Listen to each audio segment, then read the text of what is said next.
All right, so I will count us down and then we will get started. All right, so everybody ready in 5, 4, 3, 2, 1, go.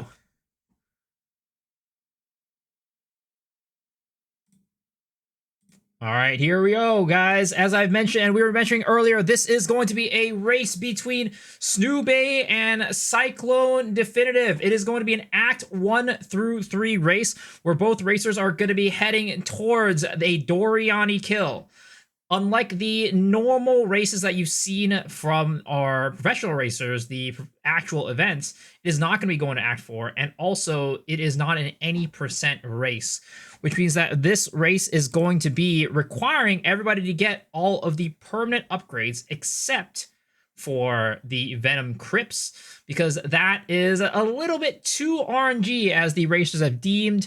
And as a result, they say, no Venom Crypts. We are just going to deal with this. So the two builds that we are looking at right now are, with Cyclone, he is going to be going a grenades build, while so grenades looks like Huntress from what I can see, which is very, very interesting. And then we are going to be going with the Twister Deadeye over on Snoobe's side.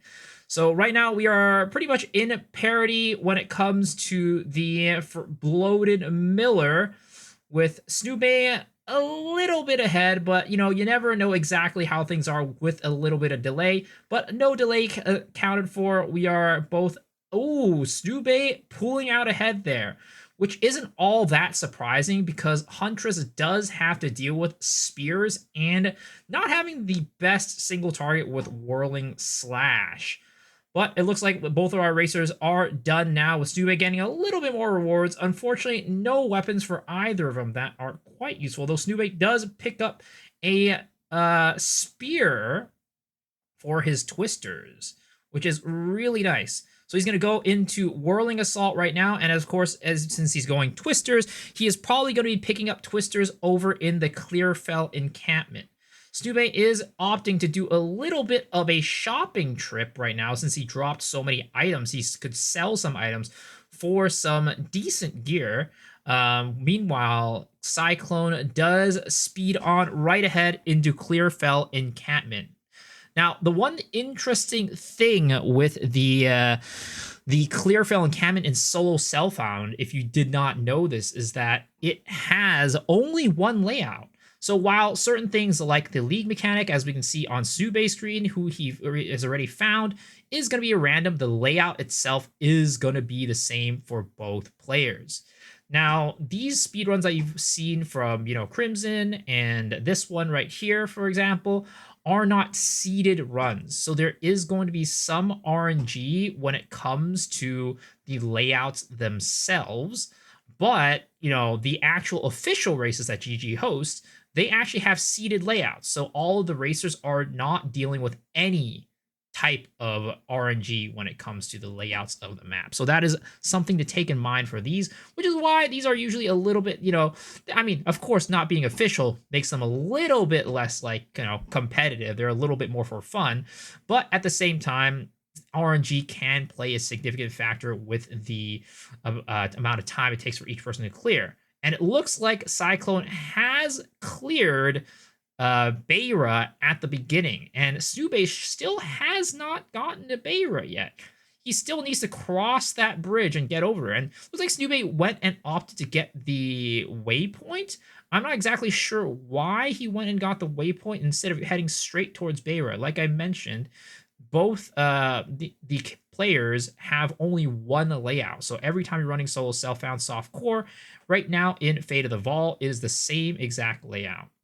So right now, it looks like Cyclone is pulling out quite a bit. Oh, and Cyclone hits the deck. Oh my goodness, Cyclone hits the deck and unfortunately dies there. But don't worry, we do not have any sort of rigor mortis in this mode, so we don't have to worry about that. Snube does finish up on Beira, and he slaps his transmute onto his spear and gets 47% physical damage, which is quite nice of an upgrade, and is going to be helping him out go through this area until the Rust King, where both players will most likely pick up an upgraded item base from the weapon racks. I don't remember what they're called. But they drop weapons. I'm just gonna call them weapon racks. But both looks like Snoo is doing a little bit of bobbing and weaving, trying to go through. He is, from what I would expect, looking. So in this zone, there's kind of 4 things you want to look for, right? There's the Grim Tangle. Well, 3 for the most part. There's the Grim Tangle. There's the tree where you go and put in the stakes later on with the waypoint. You're also going to look for Ariagny's hut. So right here, Snube does find Ariagny's hut. He finds the Grim Tangle, and he opts not to go inside the Grim Tangle to grab the waypoint, but stays outside. And now I assume he's going to be looking for the tree where the waypoint for the map is. And there he goes. And then he is going to be, heading back to the beginning. Oh, and he's doing Mud Burrow. Interesting. This mud burrow is completely optional to do, and it does take up quite a little bit of time, but it does reward you with a level 2 skill gem and also a level 1 support gem. So it could give Snube, while he is investing some significant time, in my opinion, for doing the mud burrow, he is going to be getting a bit of a damage payoff and a damage power spike earlier compared to that of Cyclone. Cyclone does pick up his multi-shot for his grenades, and he is rocking the explosive grenades with a frost bomb to go and make sure he is taking down the resistances of the enemies. Let's take a look at Snube for a second here as he takes on the Devourer. This fight can be a little bit annoying because the Devourer does go underground quite often for this boss, and he has the ability to really just one-shot shotgun you. So if you're not careful, he can do quite a bit of damage to you. But it looks like Snube is expertly avoiding all of the hits, and he is doing a pretty good chunk of damage to the Devourer, a lot faster than I would have expected him to do. Right now, both racers are still in the very early parts of the game, so I would say, even though potentially Snube could be a little bit behind because he opts to do the Devourer, if he plays his cards right, and the fact that he does have a little bit of extra damage because of the skill gem and the support gem, he could potentially pull out on ahead. Looks like, from what I can tell, Snube is doing a little shopping trip, and then we'll take this time to go back to the main screen, where I believe Cyclone has done 2 of the obelisks, or maybe he has only done 1. This might be the second one. But as you can see, Snube is doing another little bit of a shopping trip. Oh, picks up some gloves. I think those had fizz damage. Oh, and some movement speed boots. He's going to be selling his helmet to go and try to afford the helmet, everything. Oh my god. He's selling the helmet, the chest armor, and the boots to try to afford those movement speed boots so he can move faster. Now, he's giving up quite a bit of survivability for this, so I hope he's going to be fine, but it looks like Cyclone is going to be taking on the Rust King. So let's go and zoom in on him while Snube does make himself over to the Red Veil. Now, Cyclone is playing grenades, which does pack quite a punch, especially when it comes to the single target department. Now, of course, early on, it's not as scaled, so it does take him a little bit more time, but as he scales that out more and more, it will be doing a ton of damage. And that is what the grenades themselves always boast, a crazy amount of damage, and it looks like he is going to be taking down the Rust King just fine without a chest armor or anything. And this is, I would say, that right now Cyclone is probably a good about 1.5 minutes to 2 minutes ahead of Snube with where he almost got stuck right there. That was a little bit close, but it looks like he is completely fine, taking out the Rust King and heading back to base. Now, Snube is currently working on his first obelisk, and taking on the mobs there. So we'll see. Oh, it looks like actually, okay, we got some weapons, but it looks like the weapons on Cyclone side weren't quite that good. So he does not upgrade that. He does not keep that weapon. Oh, he's looking with his regex to see if there's any upgrades here. And ooh, picked up some nice physical damage gloves. So for attack-based characters, your gloves and your rings are extremely important because early on, you're not really dealing all that much damage, and every point of damage that you get, flat damage that you get on your rings and gloves, will basically provide you with a ton of damage and helping you clear the campaign much more smoothly. Now, it looks like Cyclone is now heading into the Grim Tangle, and looks like he's placing. Oh, did he forget to go talk to Una, or was that intentional? I'm not entirely sure, but it looks like he is now back on track. Has Una, and a very interesting thing here, I feel like a lot of people probably know at this point, is that when Una sings to go and open up the roots in this area, you can actually just walk up to the checkpoint and you completely ignore her singing. Oh my god, Cyclone is getting stuck. He got really, really low, but fortunately makes it out of there without much trouble. Oh, he is getting low again. And this is potentially as a result of him not having a chest armor, and that is why he's taking so much damage. Now, he's also slightly unlucky with the league mechanic right here, which is going to be giving him a level 3 gem, but slightly unlucky because he is getting the wave defense as opposed to the one where you just kill the one wave and you get your reward. So maybe this will give Snube a little bit of time to catch up, because he looks like he just went and beat the Rust King really fast. And oh my god, oh my goodness, Cyclone is taking quite a bit of damage. And I would say that this entire time that Cyclone has been working on this, he did not even, like, Zube cleared the Rust King before he finished up. Looks like Snube is going and take on Ariagny right now. So doing things a little bit out of order from what I would typically consider most people doing. But he is going to be getting quite a little bit of extra damage going into this Ariagny fight because he is quite overleveled and has extra gems for this, support gems. And Twisters is actually really good at dealing with Ariagny because you can keep her in the hut. And as a result, you will be able to bounce your Twisters all around to get a ton of extra damage. So Tsube heads back, does another little shopping trip. Meanwhile, it looks like Cyclone is...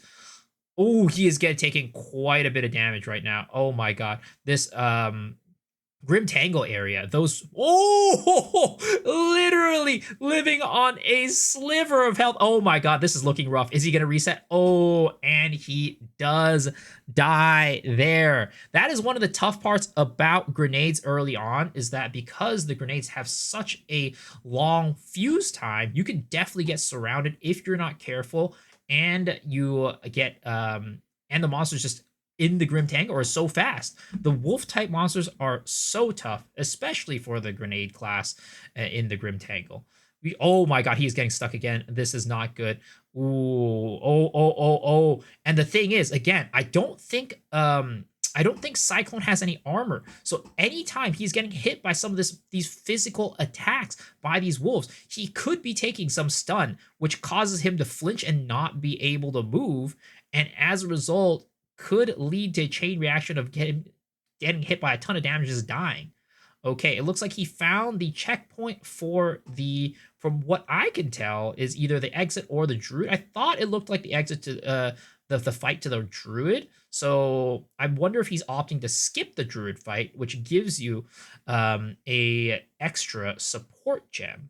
Now it looks like Snube is back in base doing a little bit of buying. And he is now, yeah, he skips the druid, interestingly enough.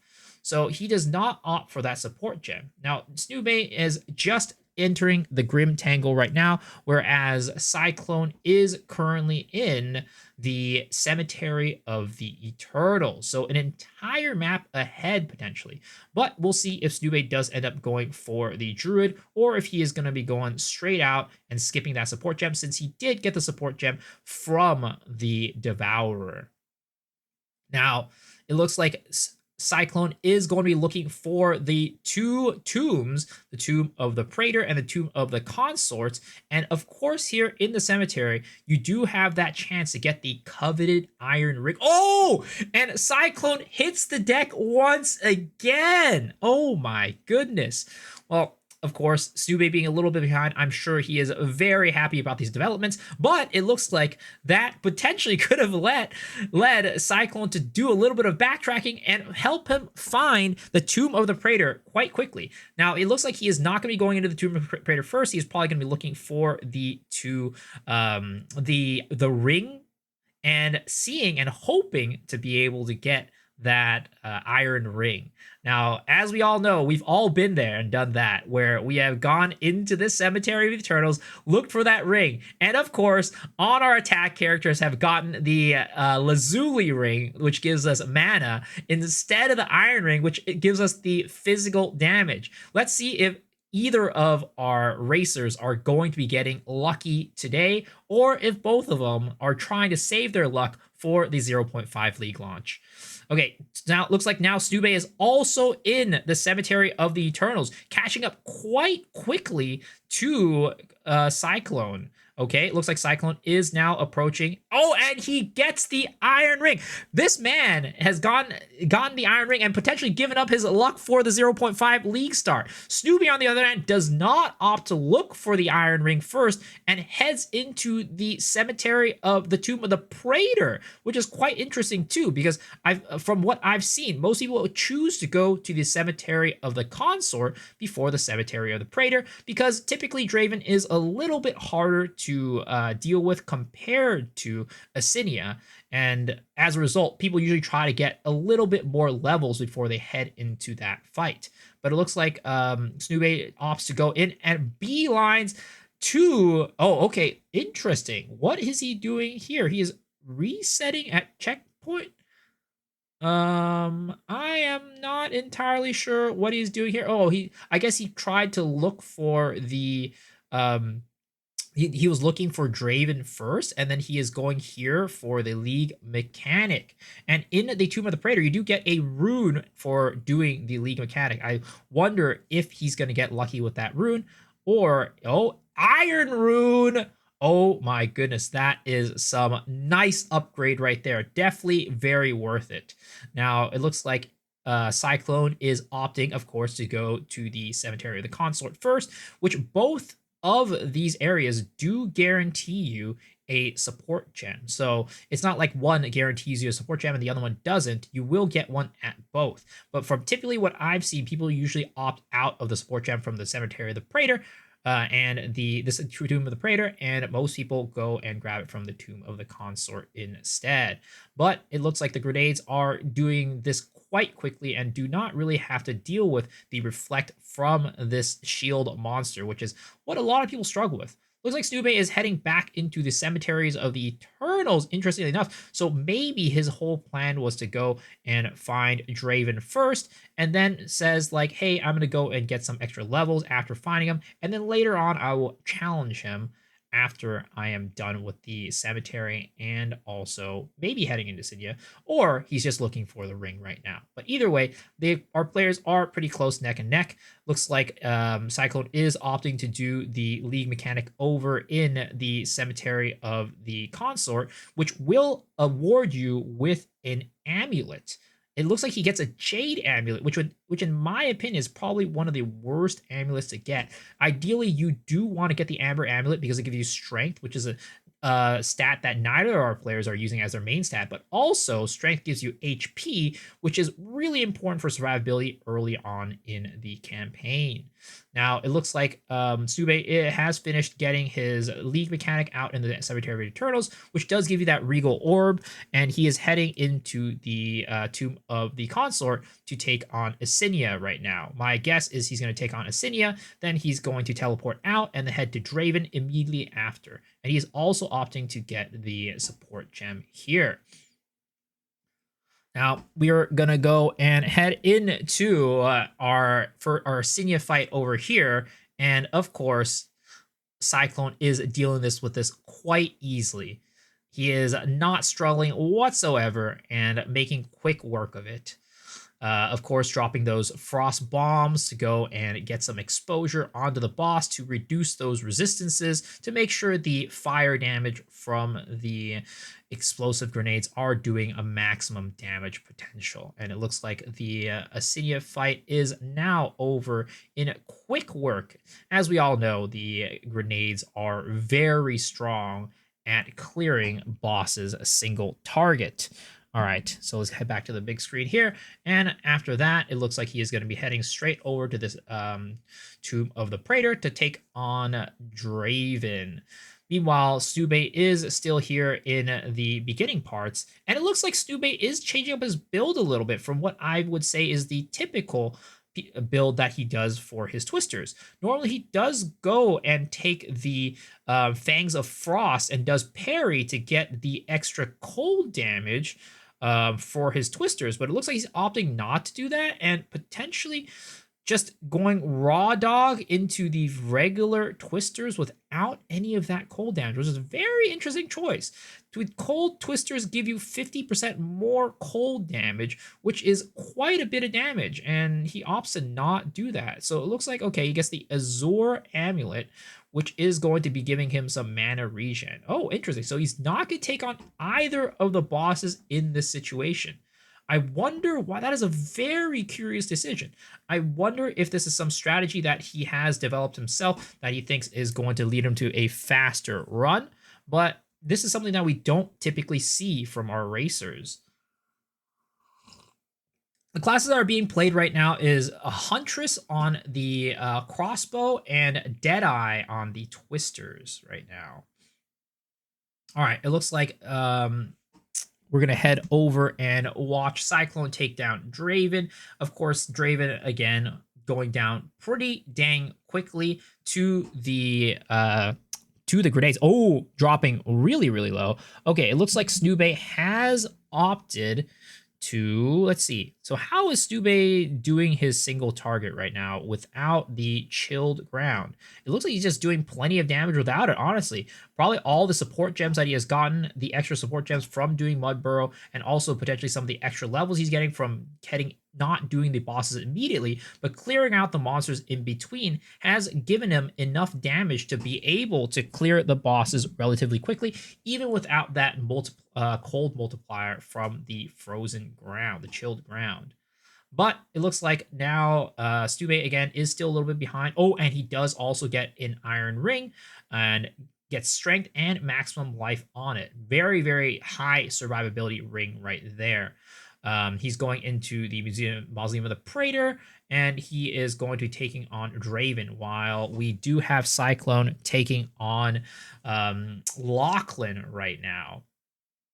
Lachlan fight, quite annoying, especially for melee characters, but luckily both of our players are going to be playing range characters. Oh, and Cyclone once again hits the deck. Ooh, that is not going to be good. That is going to set him back quite a bit of time. But luckily, he wasn't too deep into that Lachlan fight. But it looks like over here, it looks like Snube is going to be continuing down this path and heading into Draven and taking him down pretty dang quickly as well. Okay, all right. And now, because of that death over from Cyclone, we are looking at the race being closer and closer because the Twisters player, Stube, is now heading into the Lachlan fight, and he opts to not use the checkpoint reset. Oh, maybe he just forgot to do it. But okay, there it is.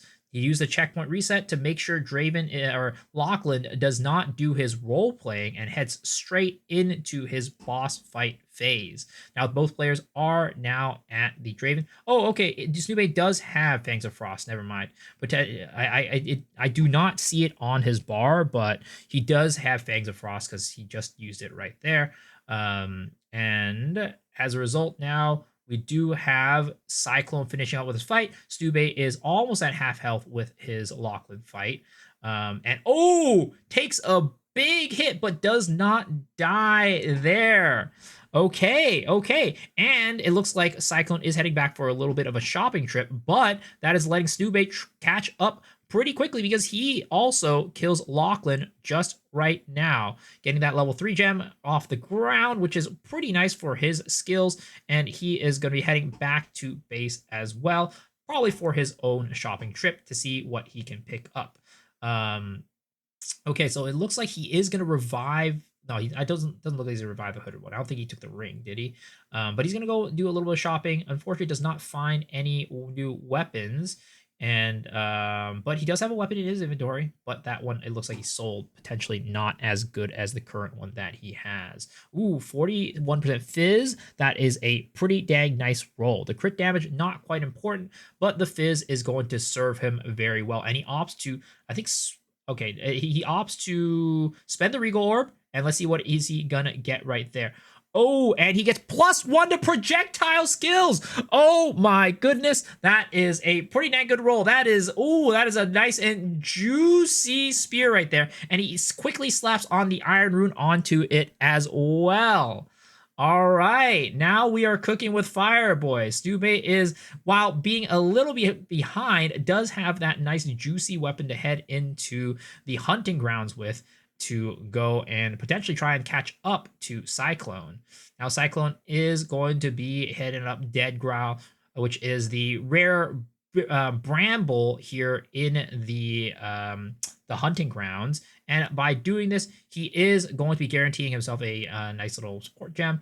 And Snubei is going to be heading into the Crow Bell fight. So we're going to go and turn our attention over to him right now. Our racers are extremely close, and Snubei's still without a chest armor, which is, of course, the chest armor does make you slower, but of course gives you that little bit of extra survivability that potentially could save you from a death, which, Cyclone has unfortunately fallen quite a few times, but still is keeping very close pace with Snubei. Right now, it's pretty hard to say who is in the lead. Ooh, and Snubei does suffer that heavy stun from trying to parry the Crow Bell, which is really annoying sometimes because for some reason, some of the Crow Bell's regular attacks are just, I guess, potentially critting you and just making you take a heavy stun instantly, which is one of the downsides of playing Twisters early on, because you do rely on that parry Fangs of Frost to be able to create that chilled ground for your Twister damage. But looks like Snubei is doing plenty of damage to phase Crow Bell very, very comfortably. And he is now heading into the last phase of the Crow Bell fight and should be able to finish him off fairly easily for his 2 passive weapon points. So Snubei opting to go on the bottom side of the Ranger tree as opposed to the top side to grab that extra damage while monsters are inflicted with ailments. So that is pretty interesting, not going into the projectile damage, but getting the ailment damage. Of course, the ailment damage one does give you a higher damage multiplier. It does increase your damage more compared to the top path, but of course, it requires the enemy to be inflicted with the ailment, which in most cases, especially for single target, the enemy should always be chilled by the Twisters. Now, looks like Cyclone is going to be heading into the final phase of the Crow Bell fight, which the Crow Bell is at a much higher amount of HP, so it's going to take him a little bit longer to kill this Crow Bell, but once again, the grenades archetype is very good at doing single target damage, so I would expect this to go pretty quickly. Ooh, Crow Bell getting stunned, and because of that, actually making Cyclone miss some of his explosive grenades right there. So that was a little bit unfortunate, but it looks like he finishes that off pretty quickly. Stu now gets his support gem as well from that rare Bramble Beast. And he is going to be cutting, let's see here, Elemental Armament. And he's probably going to put it on his Twisters. Yep. There it is. Oh, I apologize. We are not on the main screen. The scuff cast is happening. My facade of being Crimson Cast is slowly fading out. My mask is the cracks are starting to show on my face. But we are back into both screens right now, and we are going to be watching Snubei heading into the Ogham Farmlands and not opting to even find the Fraythorn portal, which is very interesting. Usually my choice is to go and find all of the stuff, find Fraythorn, and then go to Ogham Farmlands. Normally I don't do Fraythorn until later though, because having that extra damage does help quite a bit with that map. It is quite annoying sometimes, but it looks like he didn't even look for the portal at all. So that's a very interesting choice right there. But of course, once again, our players are doing a full clear, a full playthrough, so they will have to go and look for Una's loot, which Snube looks like he is going to be looking for that extra 2 skill points. Why so laggy? Snube, it looks typically it's typical Snube lag, unfortunately. I'm not exactly sure what the cause of it is, but it does happen quite often on a stream, but it's okay. It's okay. As long as it does not affect our racers and their ability to go at maximum speed, that is all that matters, right? Snube taking out the rare monster in the Ogham Farmlands, which guarantees him a level 4 skill gem, which is a nice little tiny bit of upgrade, which in my opinion, from what my experience is, it's actually kind of hard to get that level 4 skill gem unless you do that little guaranteed level 4 skill gem right there in Act 1. But it looks like Snube is going to opt to go past Ogham Farmlands and head in to the next area before he goes back in and fights the Fraythorn boss. Ogham Village is going to be the next map. He's probably going to grab this waypoint and head back into Fraythorn potentially. Or is he going to be going and fighting the Executioner? It looks like he's going to be continuing to move forward. And I do remember he does take out the Executioner first, and then he goes back to Fraythorn, I think, if I remember correctly, watching him in his last race. But it looks like Cyclone is going to be... he's taking quite a bit of damage. But he luckily does make it out of there without dying. And I think this is going to be Cyclone's last ritual or his second ritual. Either one. I think it might be his second ritual at this point. So looks like he's going to be activating this. And of course, with the Fraythorn area, you do have to activate all the rituals before you go and fight the King of the Mist at the large ritual at the end. Interesting tidbit is that with a 0.5, we are going to be getting guaranteed, if they keep ritual in Fraythorn, which I don't see them getting rid of it, it's very likely that we're going to be getting a guaranteed selection of uniques when we do kill that King in the Mist. So it could be potentially helping us a lot with our Act 1 clear and our Act 1, how smooth our Act 1 is if we do end up snagging a really nice unique from that. Let's see here. So it looks like, and very, very nice RNG right here heading into the ritual. And it looks like potentially Snube did not pick up the loot. I do actually, don't recall him picking up the loot earlier. So I hope he picks that up at some point or remembers to go back for it, because that is a little bit rough. And Snube does hit the deck for the first time this round. Meanwhile, over here, Cyclone is going to be taking on Fraythorn. Now, the thing is, right, because you are Snube looks like he is opting to do the Executioner first.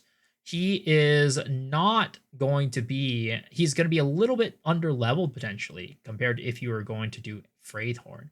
And once again... this is 100% clear, so Snube should be also looking for Renly's tools at some point in order to be able to get everything that he needs. I don't know if he is doing that yet. I hope that he will be. We did discuss before the race that we are going to be doing everything. It is 100% clear. So the only thing you are opting out on are the Venom Crypts in Act 3 and also the Abyss area in Act 2. Everything else you do have to do. So we'll see, and hopefully, cross our fingers, Snube is going to remember to do that.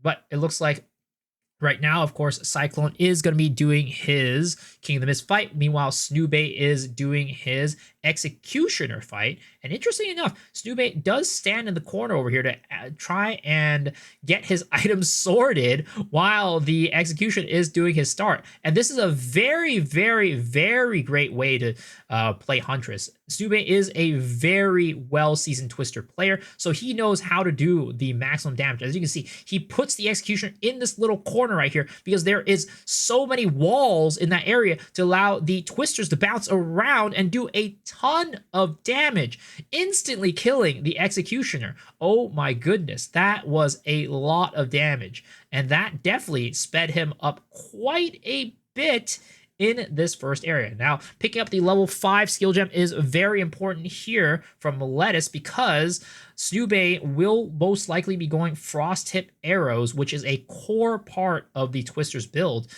which you will be able to get that. And I would assume he's going to try to get to level 14 before he does take on the Geonor, Count Geonor, so he can get those Frost Tip Arrows online to make sure that fight goes as smoothly as possible and as quickly as possible. Looks like Snubei is heading back to get Una's loot right now, so he did not forget, which is good. Either that or he saw chat and was like, oh shoot, I need to go back and get it.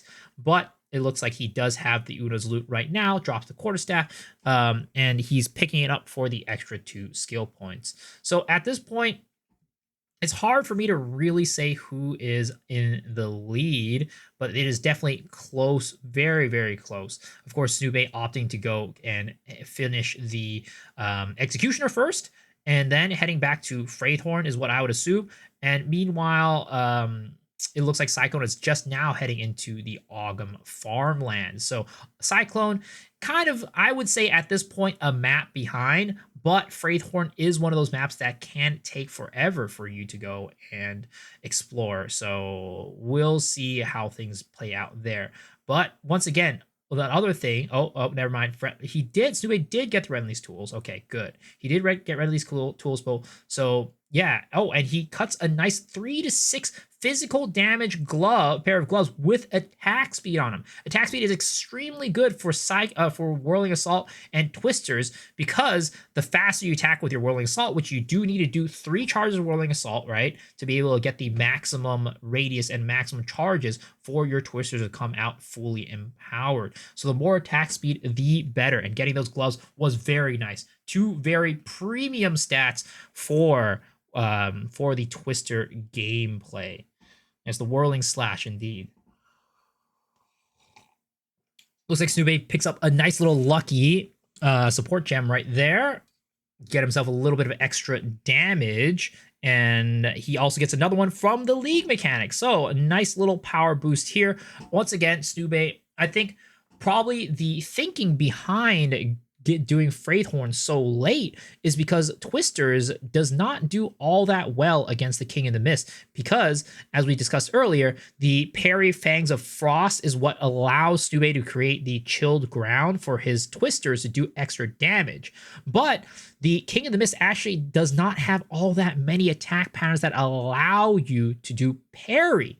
So potentially he's thinking that he needs to go in a little bit over leveled so that way he can finish the fight faster. So because of the fact that his build inherently doesn't do as well against the King of the Mist. The arena is also fairly big, so Twisters bouncing around is not an option, unlike the Executioner earlier, where you do have a very nice arena for it. So thinking about it now, logically, it makes a lot of sense why Snubei did opt to go and do those 2 maps first before he takes on Fraythorn for the King in the Mist. But it looks like Cyclone is now heading into Ogham Village. Again, he does need to go and grab Renly's tools first and also kill the Executioner in this first area. Yeah, the Twisters definitely have been in the spotlight as of late with Flubgun playing it. It has always been, in my opinion, an extremely powerful build. I would say S tier build since it came out, but until Flubgun played it, nobody really played it, and I guess it's kind of fallen to the wayside. So it's interesting to see if Twisters will be getting touched at all and if they will be getting nerfed at all. So all right, looks like Snubei is going to make it through Ritual relatively quickly. And Cyclone looks like he is...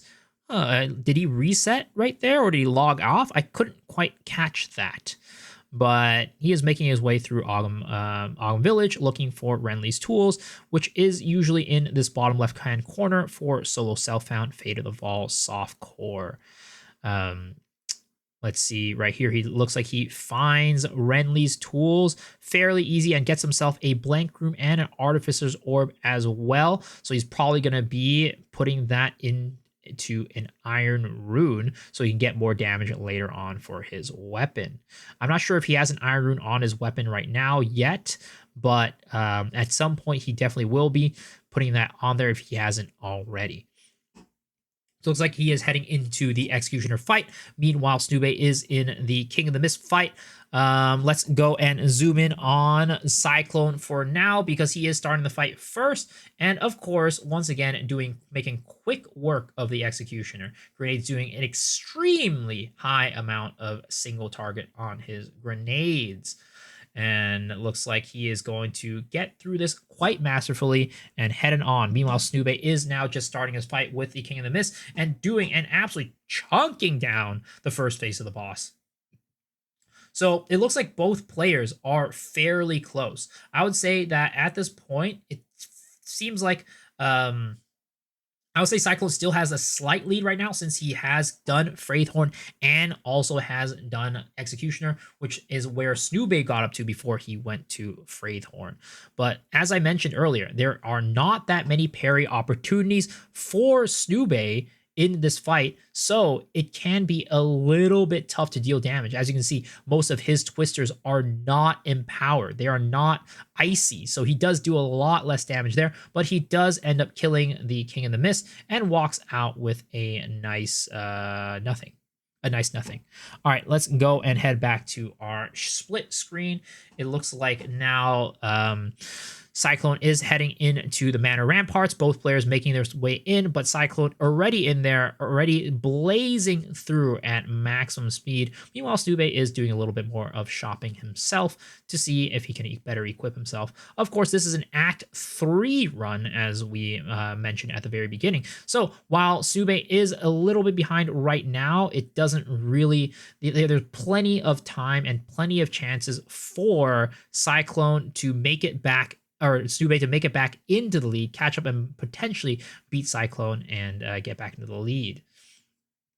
All right, so Cyclone opting to go and grab that support gem. Of course, you do not need to walk up the stairs for that. You can just hug the stage and then grab the the support gem from the dead body from there. Just a little bit of a quick optimization there. You can get to save a little bit of time when you're grabbing that support gem.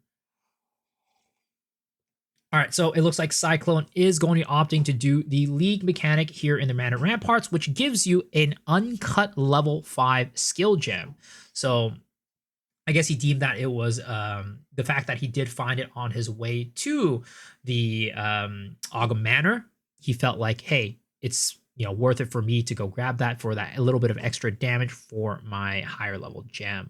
So looks like Cyclone is making his way into the Ogham Manor, probably around a minute ahead of Snube at this point. But once again, Snube can catch up fairly quickly, especially once he gets those ice-tipped arrows. That is going to increase the amount of damage he does significantly.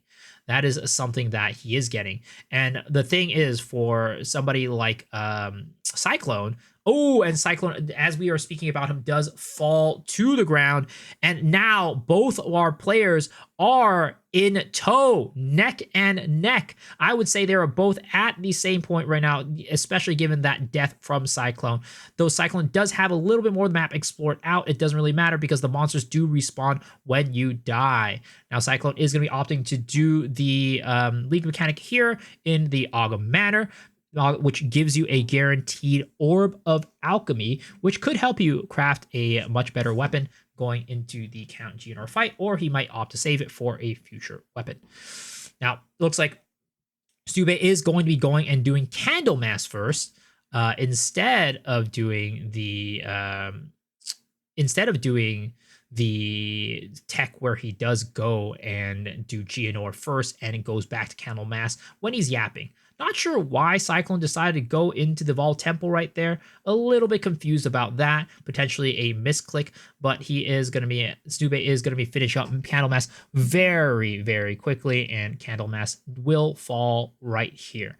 Very easy, very nice. Snube does have a little bit of, from what I can tell, a little bit of lightning damage on a weapon or a ring or something, because he is shocking the enemy, which is going to be helping him with his killing speed quite a bit, and it looks like Cyclone now is going to be heading into his fight with the Candlemass as well. And as you can see, Cyclone does opt to go with a Wyvern form on his offhand, because the Wyvern form does allow him to get some gain damage as extra lightning when he does expend a power charge on Rend, which is a really cool speed running tactic that people have come up with, where you go and get the boss to stun threshold, and then you use Wing Blast, which is a Wyvern skill that will heavy stun the enemy when primed, and then give you power charges, which you can then use on Rend to give yourself extra damage. Very, very nice little bit of tech there.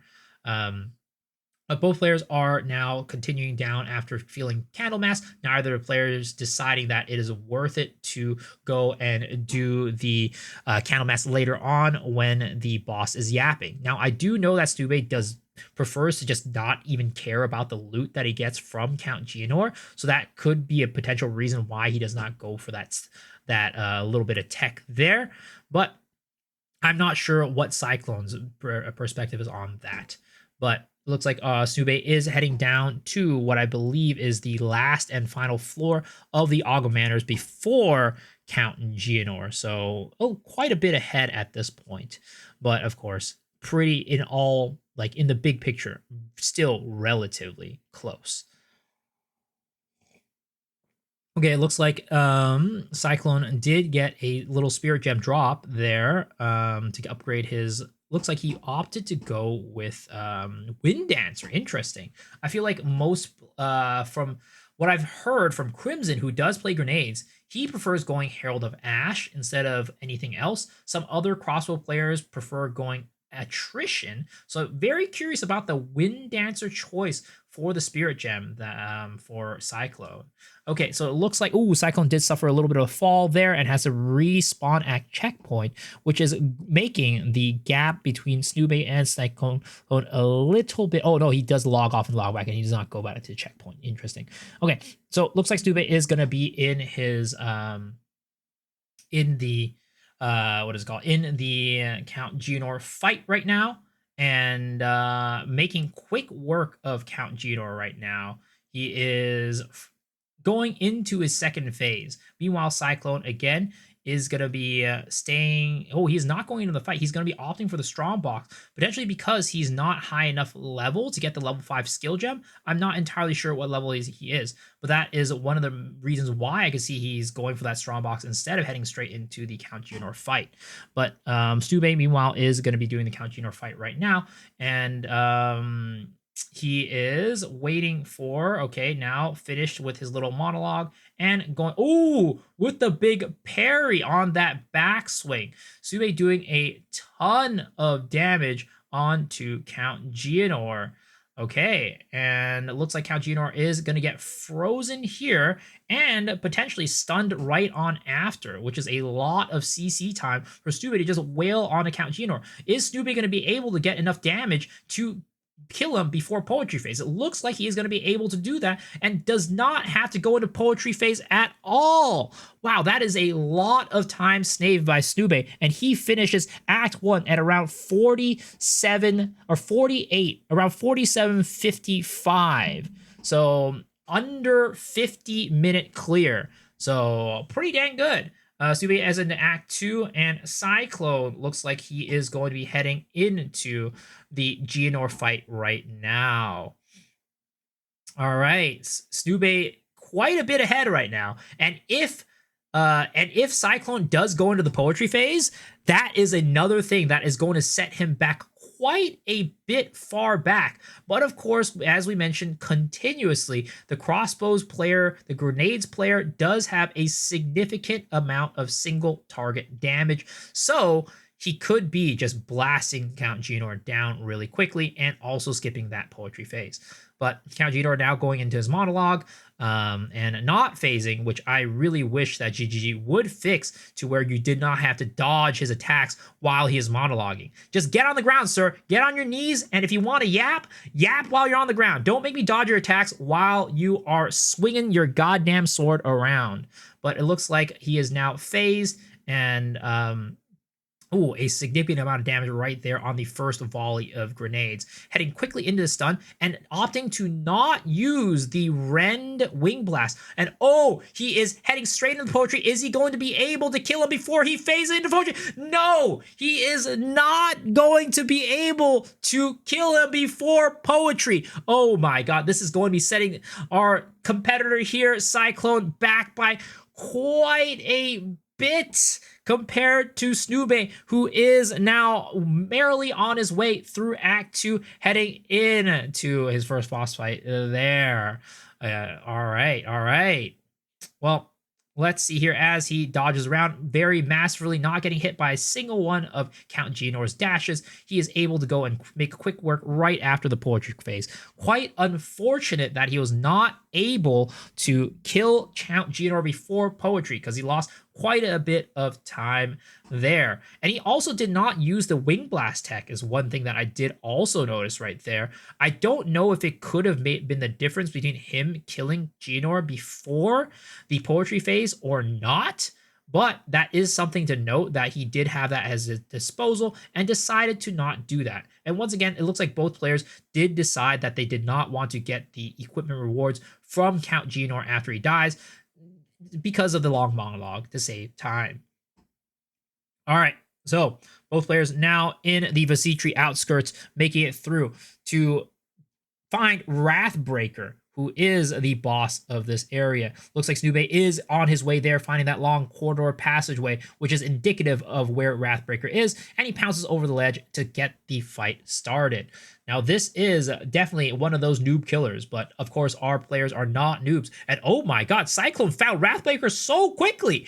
Oh my god, wait a second. He closed that distance out in such quick fashion. Wow. What the heck happened there? Snoobe wasted it, had some, basically went along his merry way, skipping around through the entire area looking for Wrathbreaker. Meanwhile, Cyclone just beelines it to Wrathbreaker and catches up so fast.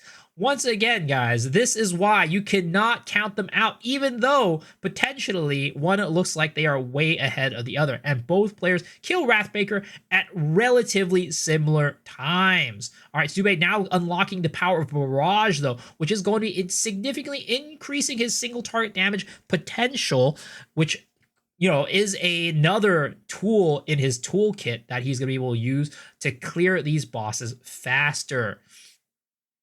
All right, so looks like Snoobe is doing a little bit of a shopping trip before he does go and talk to Asala. And meanwhile, Cyclone is going to be heading over to what is this area called? I don't even remember. But he's going to be going to the next area. But he is going to be shopping a little bit potentially. Oh, it's called the Halani Gates. There we go. So interesting little skip that you could do is that you don't actually need to talk to Asala here. You just walk over here and then you can head back. Looks like he's going to teleport back with a portal. I guess he deems that to be faster than walking his way back to the beginning. All right, looks like Snoobe is going to be heading to the Halani Gates right now, slightly behind because of his shopping trip, but it looks like right now Cyclone is going to be doing his own shopping trip, so maybe going to be getting a little bit closer to even by doing that. So both players opt to, of course, do the little speedrunning tech where you don't have to talk to Asala and just head right back into the caravan.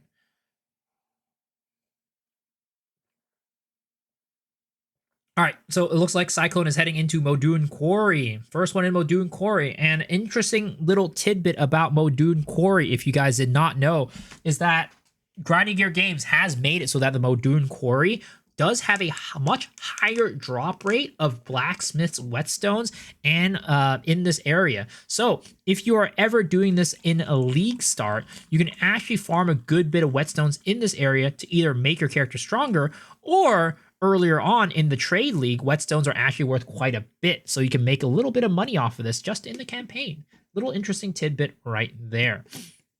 But it looks like both players are heading off and going into this map. And of course, as you can see, Snoobe does now have frost-tipped arrows, which you can see creating a very nice little winter wonderland under his feet, basically, as he is going through the campaign with his twisters. How this works is frost-tipped arrows applies a significant amount of flat cold damage onto your projectile skills, even though it's called frost tip arrows. For some reason, it works with spear projectiles, but we ignore that one. Maybe they change that in the future.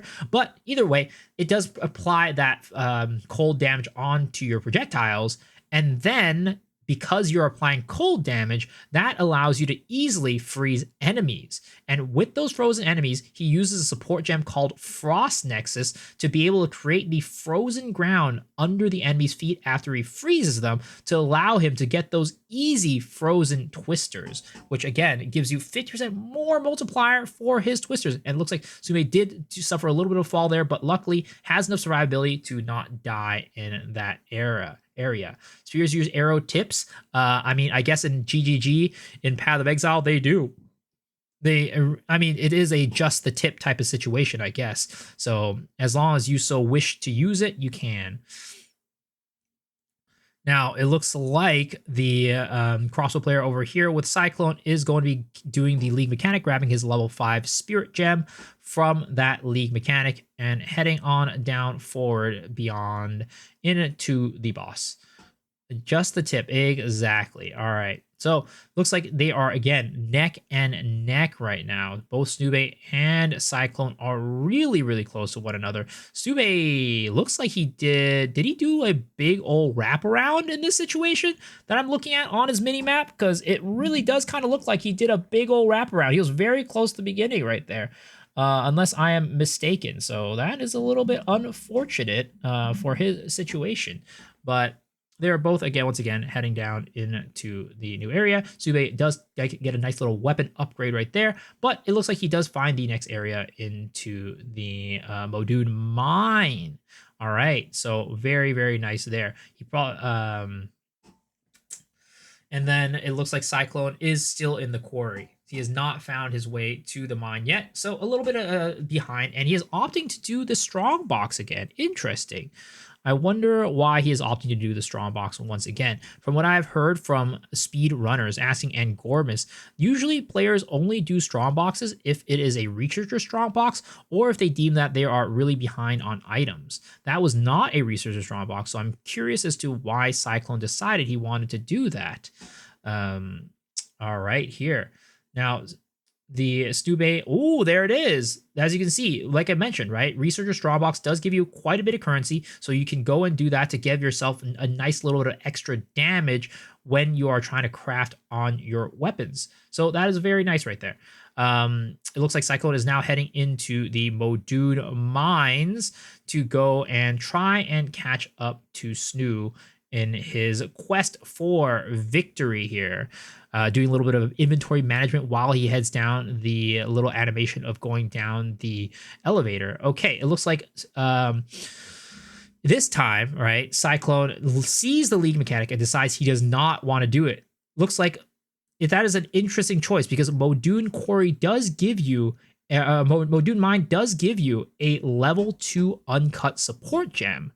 And once again, Cyclone opting to do another strongbox. I did not catch what type of strongbox that was, but he's opting to do another strongbox. Hopefully this is potentially going to help propel him forward, but if it goes to bite him in his ass, maybe he might regret doing all these strongboxes. We'll see. Sube does go and proceed into the boss, Ruja, the Dread Engineer. And I would assume that he's going to be making quick work of this fight as well. Looks like, so the one funny thing, right, about Ruja, the Dread Engineer, is that, and as I'm telling the story, Snube is pretty much just already obliterated her. She has this attack where she hits her head with, I believe, was a grenade or something like that, and empowers her weapon with an explosive swing. Now, before we got Sprint, that was one of the most deadly attacks, but since we have gotten Sprint added into the game, that has become completely trivialized because you can just sprint around while she's doing that and pretty much never get hit. But of course, Stube has made quick work of that and did not even get to that at all. So it does not even have to worry about dealing with that. So Stube back into town and doing a little bit of a shopping trip. Meanwhile, Cyclone is working to catch up a little bit and trying to find Ruja himself. Looks like he did get a unique staff there, which is not quite useful, but is going to be a nice little bit of money that he can sell the staff for. So a little bit more money in his pockets for his next shopping trip.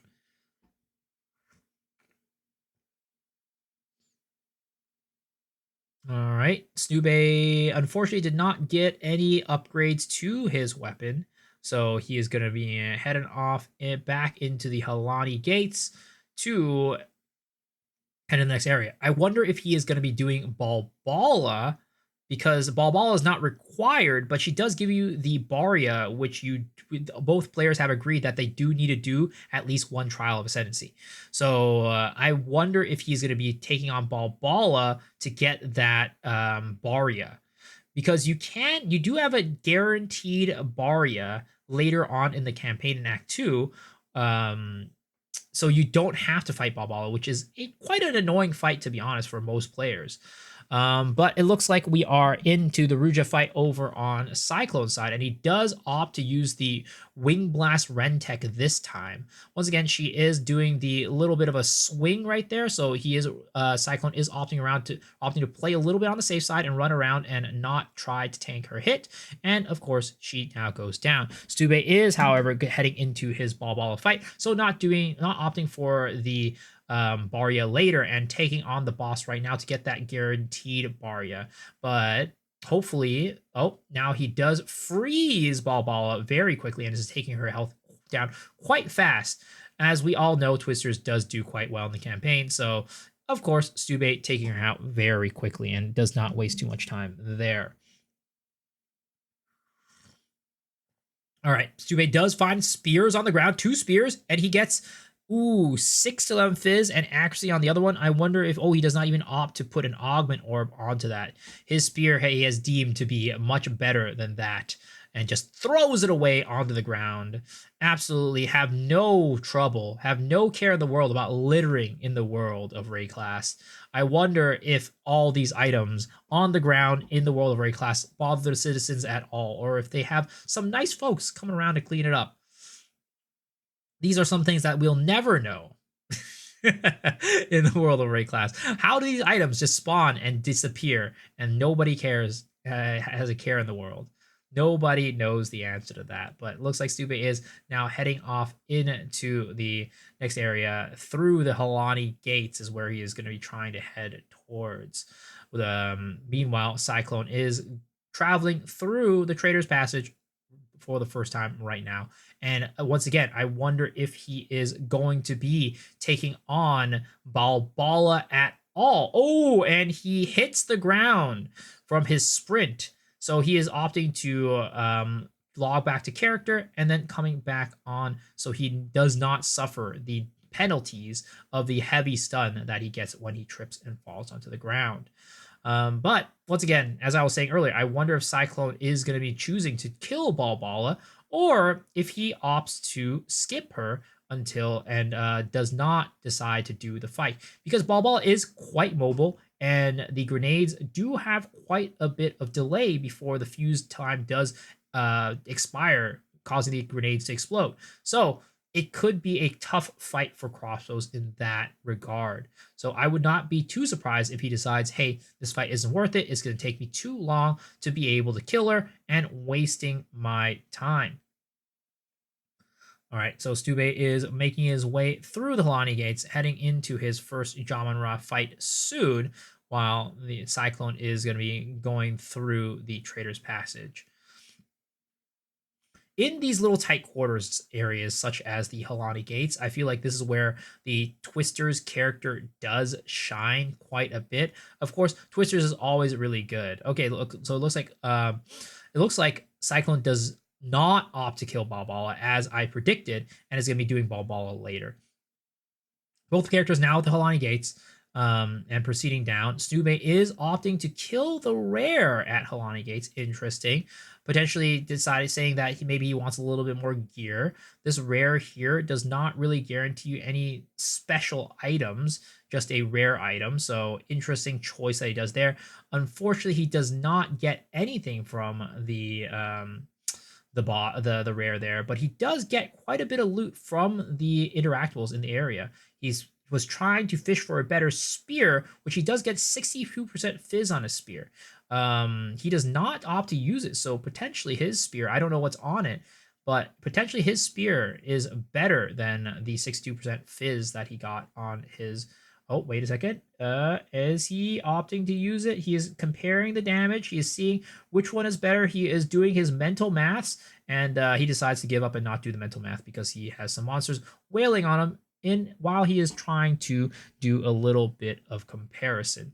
All right, so it looks like Cyclone is opting to go, and he did opt to go and kill the League Mechanic in the Helani Gates, which does net you a guaranteed Exalted Orb, so that's not bad for crafting.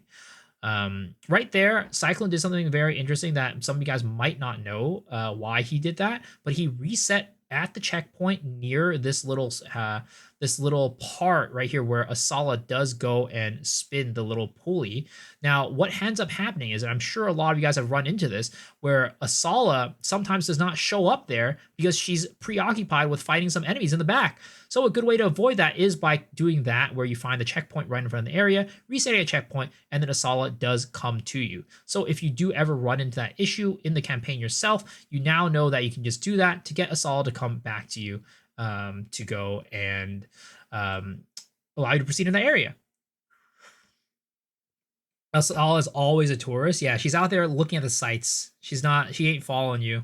All right, looks like Stube is getting into his first job on Raw fight, and way ahead of time well, not way ahead of time, but pretty ahead of time compared to Cyclone.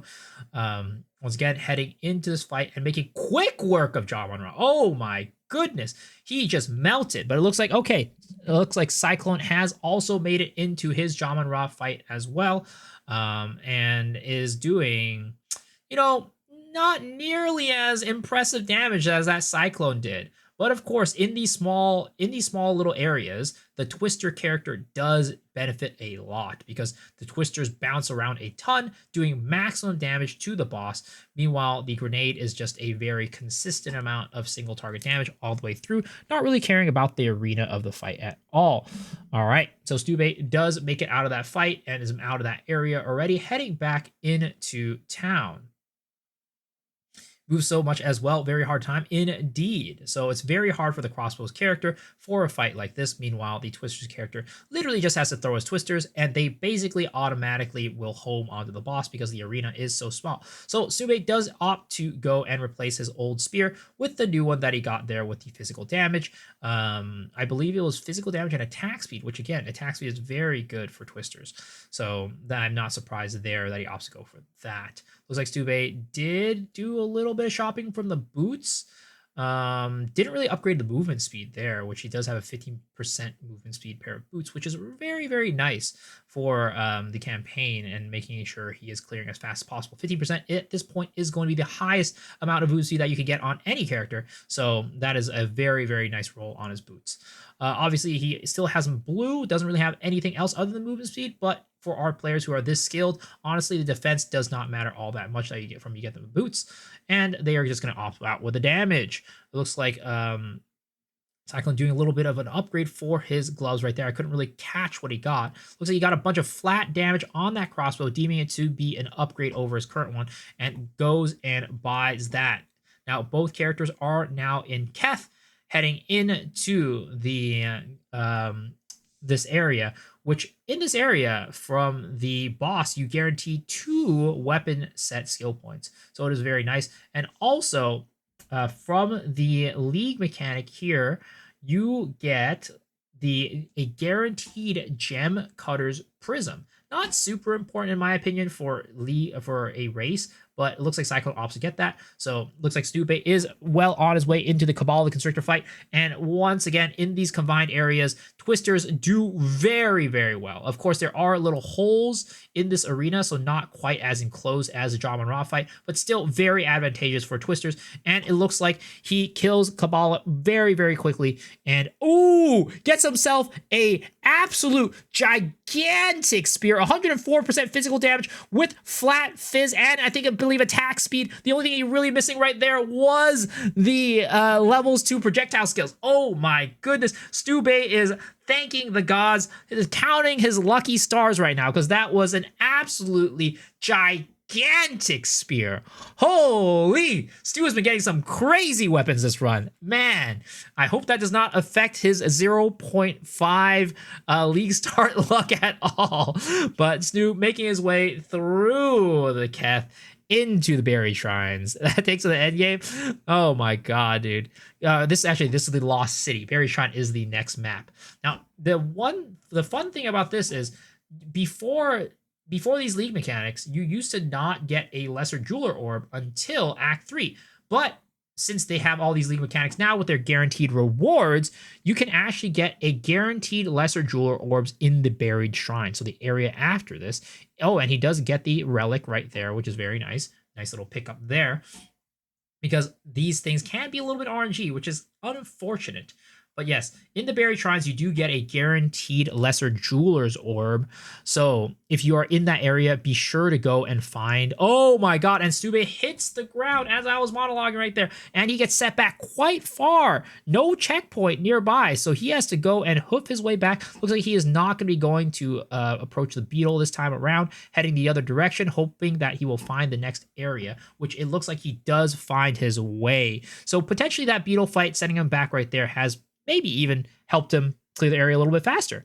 But all right, Stube heading on his way, and it looks like Cyclone is heading into the Lost City right now. Once again, Cyclone a little bit behind Snube, but once again, this is going to be taking us. We are taking our players are going all the way to Act 3.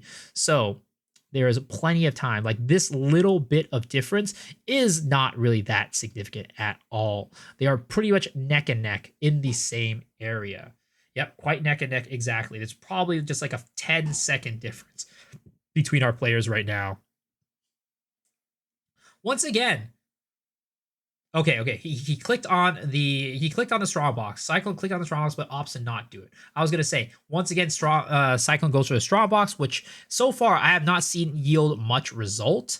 So good to see that he does decide to skip that one, because that was I've been quite worried about his strong box opening.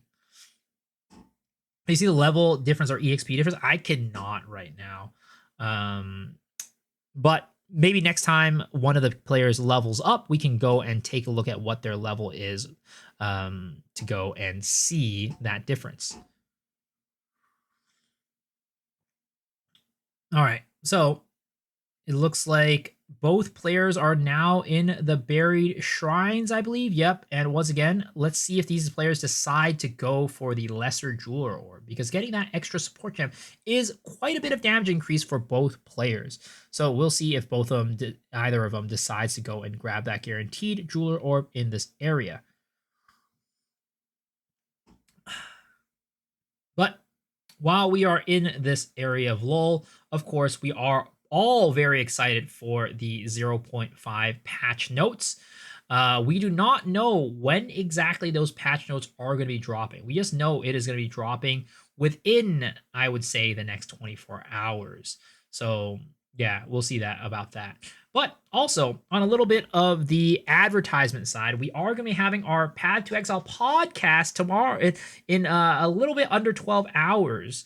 So if you guys want to go and listen to that, it is going to be happening at 11 a.m. Pacific, and we will be having Pox on the Path to Exile podcast. So come hang out for that if you want to catch that live and you have time. It is going to be going out likely before the patch notes go out, so we will not be talking about the patch notes there. But still, very, very interesting conversation. Both players still progressing through the buried shrines.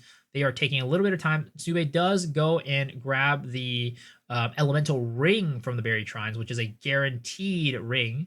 It looks like, okay, so it looks like Cyclone does not, as from our, okay. It looks like he does just go into the next area and is going to backtrack for what I think is he's going to be looking for the league mechanics, so he does get that guaranteed lesser jeweler orb. Snube, on the other hand, does find the league mechanic right now, and he is killing it, so going to be getting that, and then probably going to be heading into the next area to go and progress into the boss. Meanwhile, Cyclone is once again looking for that still. Does Cyclone drops his frost bomb? I don't know if that was intentional or not. looks like he is not picking that back up. Interesting. I guess maybe he has decided that it is too much stat to upkeep the Frost Bomb and he doesn't need it anymore at this point. So he just drops that and doesn't use it. Now, looks like Snube is going to be using his Lesser Jeweler Orb on likely his Twisters to go and upgrade that. And he's going to be putting his Elemental Armament in there. Very, very nice little upgrade. He's going to be doing a significant amount of damage, more damage to the boss in this area. This guy right here, Mr. Azarian, is pretty much a little bit of a, I don't know how I would call it. He is definitely a nice little punching bag for most people. He's pretty easy to kill. By the time he finishes his monologue, a lot of times he is pretty close. You've already gotten quite a bit of damage onto him. But Snube, doing massive chunks of damage to this boss, killing him very, very quickly. Very light work, quick work. Of course, as we mentioned earlier, the Twisters are very strong in the campaign right now. With the combination of barrage and frost tip arrows, really just absolutely nuking anything that comes in the way between him and his Twisters. And I realized earlier somebody asked if Twisters are projectiles. Yes, Twisters are projectiles. I don't know if somebody answered that question already, but yes, Twisters are projectiles, so they will be benefiting from the plus projectile levels.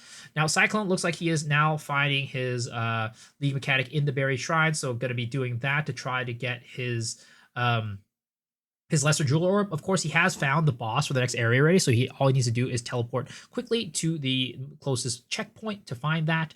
But getting a little bit unlucky with the League mechanic as well here, because he does have to shoot and kill the waves as opposed to Snube, who only had one wave of monsters. Getting quite unlucky, I would say Cyclone is on his side when it comes to the RNG for these League mechanics. Snube is now back in town doing a little bit of shopping and is going to be heading off into the Mastodon Badlands for his next area. Oh, did Snube also have the same waves? I did not even notice. Snube just killed him so quickly that I didn't even notice. All right, now it looks like Cyclone is on to Azarian once again, and I would assume that he is also to be making quick work of this guy, though, he does dodge out of quite a few of those grenades, so could be affecting a little bit of his clear. He did not get the Wing Blast right there. The grenades did end up stunning the boss before he could get the Wing Blast off, really most likely going to be affecting how fast he is going to be killing. Of course, once again, crossbows are good at single target, but at this point, I feel like Snube definitely did this fight quite a bit faster. So putting Cyclone potentially a little bit even further behind compared to Snube. Snube now heading into his Trial of Ascendancies. Once again, this is a full clear, and players are going to be required to do at least one set of trials, so they will need to ascend their characters. So Snube opting to head into the trials before he heads into the next area.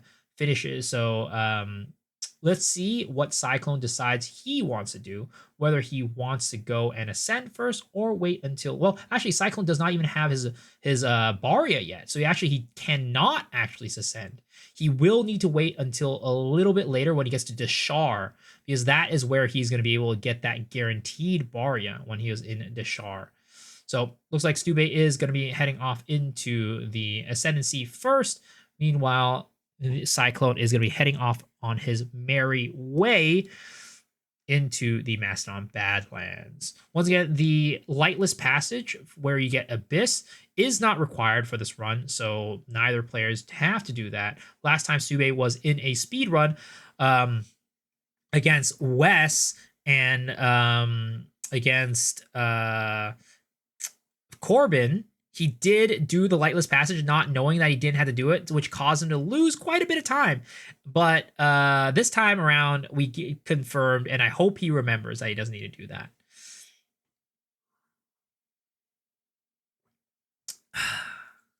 All right, looks like Cyclone is opting to do this Abyss right here, which is interesting. I wonder if he deems that he needs a little bit more EXP.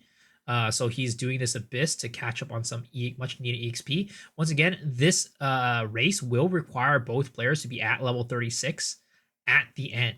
So if they are not at level 36, and he does have to do the character select And it looks like Cyclone does have a macro for character select because he hits character select and instantly heads back into the game every single time. I don't know. Is that allowed? I mean, I'm not the rule holder here. I'm not the one running this, but I'm just going to say off a whim that I guess it is allowed. Snubay does head into the hourglass room for the Trials of Ascendancy, which the Trials of Sekma, which honestly isn't a bad room. If you have some good damage, the hourglass room is very nice because every rare that you kill does make the timer go down. So taking that and getting that as a choice is a pretty dang good option. So it looks like he is now heading into the Chalice Trial, probably seeing that his path down that way is better than taking the ritual.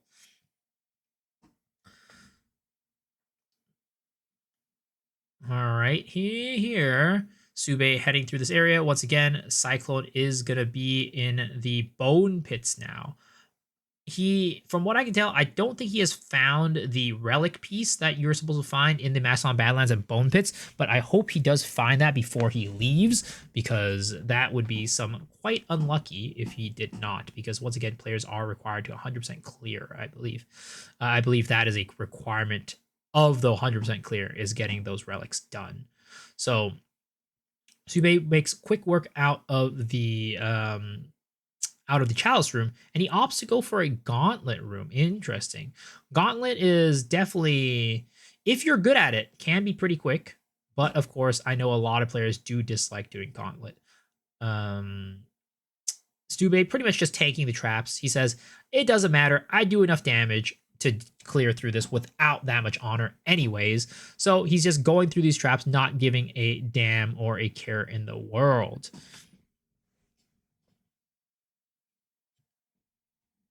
It was the only room he could do? Yeah, but he did have a choice of doing a ritual up top, and I'm not sure what the other choice was when he if he picked that. So I don't know if he chose this side because he was like, oh, you know, I would have thought he would have gone for a ritual first instead of the chalice.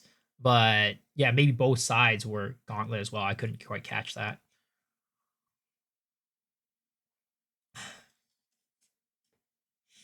But okay, Zubate now proceeding through very quickly, making quick work of this Trials of Sekima.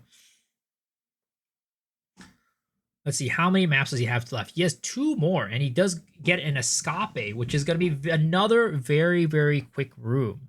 So heading through the Escape trial, and of course, being able to move around in wolf form is very beneficial for these speed runs. I'm really wondering what GGG does about this, if they care about these tactics at all, how wolf does benefit you so much in terms of speed, or if they are just like, you know what, it's fine, it doesn't matter, we're just going to keep Pounce the way it is, we're going to keep Wolf the way it is, because it definitely is a very important part of these speedrun strategies. All right, it looks like Cyclone is going to be finishing up with the bosses there in the Bone Pits very, very quickly. Did not have any trouble dealing with them. Meanwhile, Snube is going to be on the Rattle Cage, which, oh my god, look at the amount of damage he's doing. My goodness, Twisters, what is going on? It is so strong in the campaign. Holy. Stube opting to go and upgrade some of his gems right there, and grabbing the quarterstaff probably to identify and sell for some money later. Twisters needs a buff, definitely. All right, Stube is going to be ascending into the Deadeye Ascendancy, so he's going to be taking that one. Meanwhile, I think Cyclone will be going Amazon instead. Sube going to be taking a look at what chests he can grab for some loot. Opting, getting the Arcanist, getting a bunch of augmentations. Not quite that useful. Would have maybe been nice if he got like a Regal or an Exalt there, but still, a little bit of extra loot never hurts. Looks like Sube is opting to replace his Iron Ring with his Lazuli Ring at this point. Does not get any damage off the Zuli ring, but potentially gets a little bit more survivability there. So he grabs that instead of sticking with the iron ring.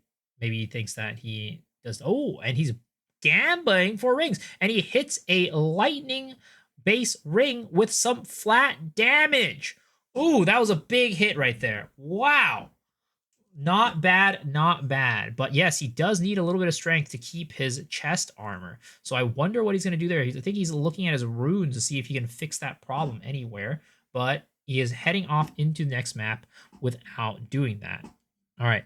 Looks like Cyclone is now heading off into the Titans, the Valley of the Titans, and he is going through the area. Snubay, meanwhile, lagging his way through Mastodon Badlands. Poor guy. Japanese internet, maybe not the best. I don't know. But he is heading off in through the Mastodon Badlands, and looks like our boy Cyclone is heading through the Valley of the Titans, grabbing some of his charm bonuses right there to help him out through the rest of the campaign. Ooh, he does find the league mechanic in the Titans Valley of the Titans, but opts to not do it. Or is he going to go back? Looks like he's not doing it. For anybody who doesn't know, the Valley of the Titans does guarantee you a random unique. So potentially saying that it is too RNG, takes too much time for me to do, and does not opt to grab the unique right there.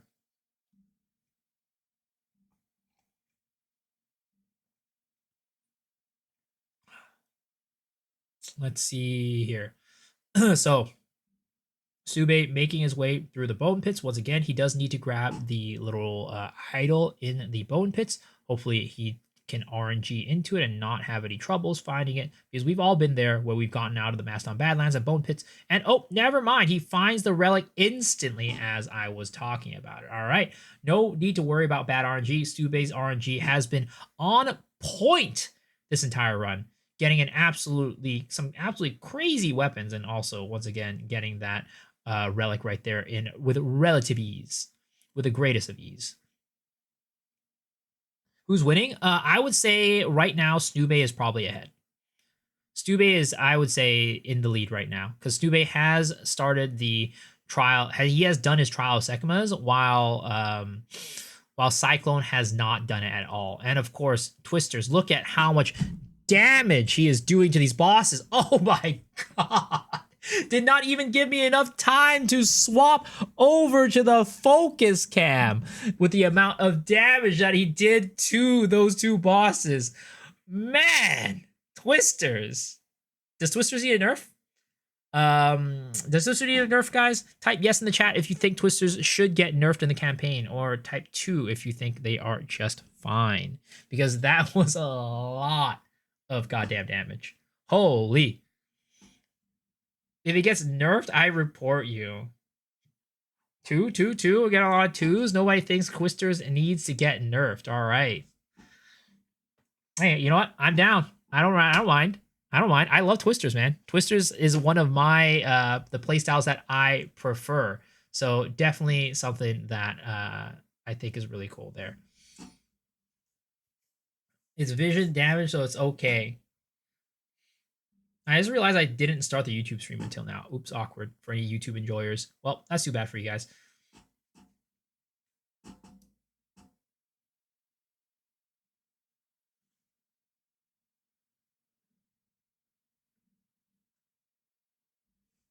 All right, so it looks like over here, Cyclone is going to be heading into Zalmorath, the Colossus, which we all know is going to be a very, very annoying, is a very, very annoying boss to fight. So right now, Cyclone making quick work of it, though. Luckily, crossbows or grenades, I think, are pretty good for clearing this boss, but there are definitely some builds that really struggle against this guy. So it looks like Cyclone does get out of that area relatively quickly, and it looks like Snube is now starting with the Valley of the Titans right now. Once again, Cyclone has not done his Trial of Sekimas yet because he could not, because he skipped Balbala. So he does not have the Barya yet. He is going to be going and grabbing the guaranteed Barya over at Deshar, and will not be able to do the Trial of Ascendancies until then. Will there be a VOD later? I mean, it'll be on Twitch. I don't know if I'll upload on YouTube. Maybe if you guys want it, we can upload it. All right. Looks like Stube is making his way through the Valley of the Titans. He is opting to not do the Abyss at all. So he is skipping that. And he is heading into, once again, he is putting in his relics. And he has both relics. Once again, he got very lucky with those relics. Did not run into bad luck. And is going to be trying to make his way through the Valley of the Titans. Meanwhile, Cyclone is going to be starting his way into the Deshar, which here is where he is going to be getting the guaranteed Barya, so he can go and do his Trial of Ascendancies later.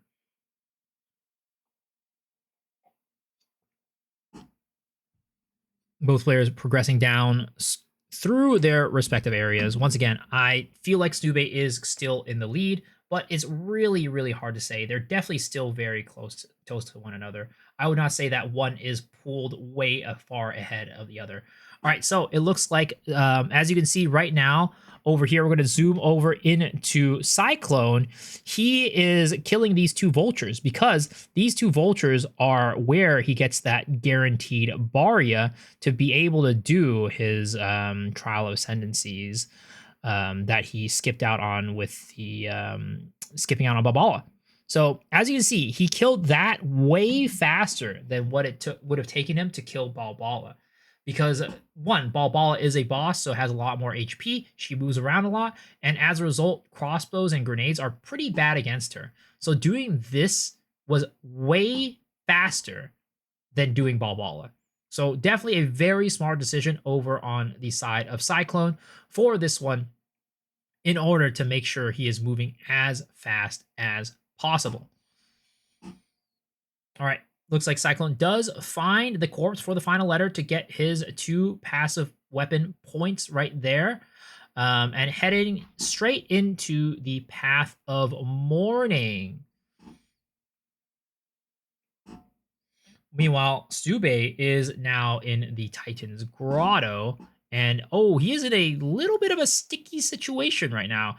That pounce really glitched him in the air in that little corner, and he couldn't even throw out any twisters, which got him stuck for a little bit, but he did make it out fairly smooth. Now, looks like Cyclone is doing the League mechanic in the in Deshar, which gives a guaranteed lesser rune. So it's like he got a lesser desert rune. So maybe if he does feel like he is lacking a little bit of that fire res, he could put that onto his gear. Looks like Snube is taking a little bit of a tumble over there, over on the in the Titan's Grotto, but making it out completely fine, pretty much unscathed. Now Cyclone is in the Path of Mourning, heading towards the next zone. Interesting little tidbit for you guys who want to make the campaign a little bit faster. If you press the map button, the U button on your keyboard, I don't know what it is for controller, but the overworld that shows you all the areas, and you can, like, you know, that's the little screen you get when you open up the waypoint. The relative direction of where the little areas are basically the directions that you actually need to head towards in your map. So if, for example, relative to where you are, let's say Path of Mourning is on the bottom left compared to the Spirals of Deshar, which is on the top right, that means that you're going to be heading towards the top right side to be able to get to that next area. Interesting little tidbit for anybody who wants to make their campaign a little bit smoother. But it looks like Snube is heading into the Zalmarath fight right now. And as I mentioned, this fight, it can be a little bit annoying for certain characters. You know, we had Snube killing a lot of the other bosses very quickly, but this Zalmarath fight is, as we've seen, Cyclone take it down way faster than Snube did. Though it's not like Snube took it down very slowly, but definitely a lot faster on the side of Cyclone for this fight, even though Snube is a little bit higher level compared to Cyclone in this situation. But Sube does finish up with that and is going to be heading straight into Deshar right on after his little shopping trip. He gets a little bit of extra lightning damage and some strength to be able to go and wear his chest armor again. So he is able to get that bonus once again. I don't know if he's potentially thinking about replacing his chest armor at this point, but he's kind of eyeing it. Heading in to grab the reward from Zarka, getting a nice level 2 support gem right there, and potentially going to be putting it into, looks like he might be upgrading his elemental armament to level 2. All right, putting that into ice tip arrows. Once again, ice tip arrows, a huge part of, oh, as I was talking about this, the Cyclone does take a fall and sends him right back into the beginning of the map. Oh my god. Do you see how much area he has gone and progressed? Oh, and he dies once again. Oh my goodness. Whoa, no. Taking 2 deaths in a row like that. That is really tough. Once again, the crossbow player does, like the grenades player, does struggle a little bit on these enemies that do tend to be a little bit faster and surrounds him very quickly, because it does take a little bit for the grenades to actually explode. And as a result, you don't just have like a get off me button unlike other classes. Now, Snube does need to, on his twisters, charge up his twisters to do max damage, but Whirling Assault does do a little bit of damage. That does offer a little bit of a get off of me type of move, but I would say that you can let off the twisters a little bit earlier just to clear the enemies in front of you, so you don't get surrounded. So that is one of the big downsides of playing a skill like grenades, as opposed to some of these other builds, which, you know, even with saying like warrior with shield wall, right, that comes down way faster than the likes of crossbow, which takes a significant amount of time to go and explode and detonate. But Stube now heading through the spire, through Deshar right now. Meanwhile, it looks like Cyclone has found the boss in the Spires of Deshar. Looks like he is going to opt to wait to kill the boss until later, because he is going to be going to look for the Sisters of Garukhan to go and get that 20% lightning resistance. Now, Sube does find the corpse for his 2 skill points, and he is now going to be heading towards the Spires of Deshar himself. Now, he takes a little bit of fall. Cyclone is once again looking for the Sisters of Garukhan, still wondering where that is, unable to find it at the moment. Interesting to see if he opts to proc it first, or if he decides to go back. I feel he's going to proc it right now and just quickly head over to the boss from the checkpoint right afterwards, not dealing with any of the minions that do spawn as a result of that. He is getting the guaranteed Gem Cutter's Prism from this area. Once again, he does have 2 GCPs, which in my opinion aren't that big of a deal, but do help out a little bit when it comes to how fast you're going to be clearing the campaign. A little bit more is always going to be better, right? Looks like Stube is going to be heading to the Path of Morning and then heading into the Spires of Deshar afterwards. Once again, for anybody who tuned in a little bit later, Stube is going to be, he already did do his Trials of Ascendancy, which is why you're seeing this little bit of a difference. So the race is a lot closer than you expect. At this point, I don't even really know who's further ahead or not. I would probably guess that Snube is a little bit further ahead, but you know, they are definitely very much neck and neck still in the grand scheme of things. All right, Stube went back to go in a little bit of shopping trip, but now back into the Path of Morning, heading towards the Spires of Deshar. And meanwhile, Cyclone, he is not killing the boss yet. I wonder if he is trying to gain what. I'm not entirely sure. What is he doing? I guess maybe I didn't catch it, but did he not find the Sisters of Garukhan yet? Because if he did it, man, that is a huge setback to his time. He did not find the Sisters of Garukhan yet. If he did, those stone little statues would be activated. He is running into a lot of dead ends right now, and that is not good, considering the fact he is already a little bit of behind on this run and not being fine. It will find Sister of Garkon 2 of his attempts, and every time he resets to checkpoint, remember, all the monsters do end up respawning on his way to it. And oh, Sister of Garkon was so close to the entrance, and he ended up missing it 2 times around. But finally, he does end up finding the Sister of Garkon, and he is going to go into his boss fight now. And he does a little bit of inventory management while Mr. Jaman Ra is doing his little monologue, and the bones of the boss are coming on together. These bosses, once again, are really annoying in my opinion, very janky, but crossbows luckily do deal with them very quickly. It is not that bad for crossbows and grenades, but this is a boss is called Torgol the Defiler. Damage-wise right now, I really feel like Cyclone might be lacking on the damage front. Of course, I have not caught any of Cyclone's weapons. I think the last one that I saw was he did get triple flats on his weapon, but no like plus projectiles or anything. But despite his weapon being, his damage being a little bit lower compared to Snubei's, still makes quick work of this boss. And the boss is about to die. Picks up a level 8 skill gem and is on his merry way. Snubei, however, is going to be still a little behind in this area, catching up to him in the Spires of the Shar.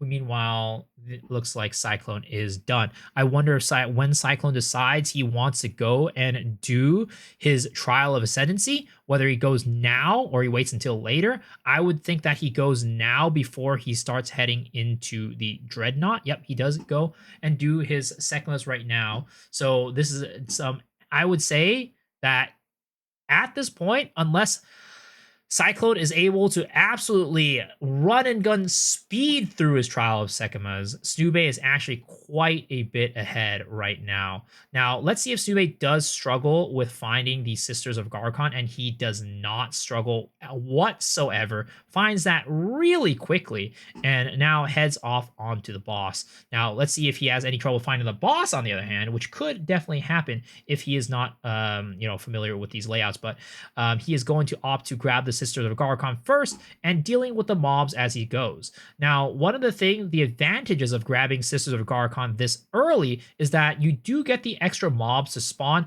which is I guess for some people might be an advantage or some people might be a disadvantage, because the Sisters of Garkon's little statues popping out do provide extra EXP, but it is a lot of more mobs that do extra damage. So you are doing taking a small risk by activating that early before going to the boss fight. But Snubei does make it to the boss fight very smoothly and is able to avoid any sort of death or punishment. So heading into this boss fight is Snubei, and he is going to be hopefully making quick work of this boss. Dropping down his banner to do a little bit of extra damage. And man, look at those twisters absolutely just shred through this boss. Oh my goodness. Twisters. I mean, Snubei does have a really good weapon, but man, those twisters are doing a lot of damage. All right, Snubei opting to go back, and I guess he is looking for the League mechanic for the Gem Cutter's Prism, because he is not teleporting out of here in the Spires of the Shar. Unless he is trying to farm some EXP, that might also be another thing that he's doing. Looks like he does get the level right there. He is now level 26, which is something that we were trying to pay attention to earlier. I'm not entirely sure what level Cyclone is at right now, but level 26 is Snubei, and I don't expect Cyclone to be that much further behind, especially because he did suffer a couple of those deaths, which required him to redo a lot of the map. And he also did have to reset that map a lot too, right? So that really, the Sisters of Garkon not being able to find that really set him back by quite a bit, but probably helped him out with his EXP there. Once again, both players will have to reach level 36 by the end of this campaign, by the time that they kill Doriani, to be truly done with this race and call themselves the winner. Snubei doing a little bit of shopping here and there, trying to get a little bit of some upgrades. As far as I can see, it doesn't look like he's going to be getting that much out of it. Looks like his regex does not pick up the armors, which, ooh, Snube, you got to work on your regex, man. You got to work on your regex. Why is your regex not picking up the armor? He chooses to go and buy the armor piece and replace that right now. Really quickly, getting a little bit more life and some strength on that armor to give him some more survivability. All right. Looks like, ooh, Cyclone trying to jump through those spikes, did not make it through with Pounce. But heading off through his Trial of Sekimas and heading halfway through at this point. Sube, meanwhile, starting on the Dreadnought, and heading to the Jaman Ra fight, which I don't expect him to really run into too many issues there or anywhere here, honestly. He is taking quite a little bit of damage from the enemies around him, but I don't think that anything... Oh, and he gets a unique spear.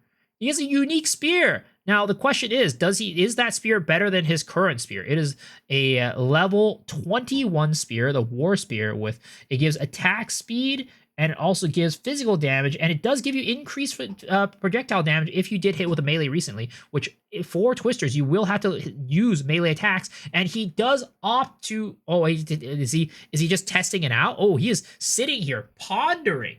He is not moving. What is going on? Mr. Stube, you are running out of... Your time's ticking, sir. Time's ticking. He decides that it is not worth his time. He decides that it's probably not more damage. Now, the reason why it's a little bit hard to tell is because there is that part where he does get the 30-something% increased damage. If you hit with a melee attack recently on his projectile skills, that does not show up on the tooltip. So you can't necessarily just compare the tooltip damage there to really say whether or not one is better or not. You got to do a little bit of mental math there to be able to truly be able to tell.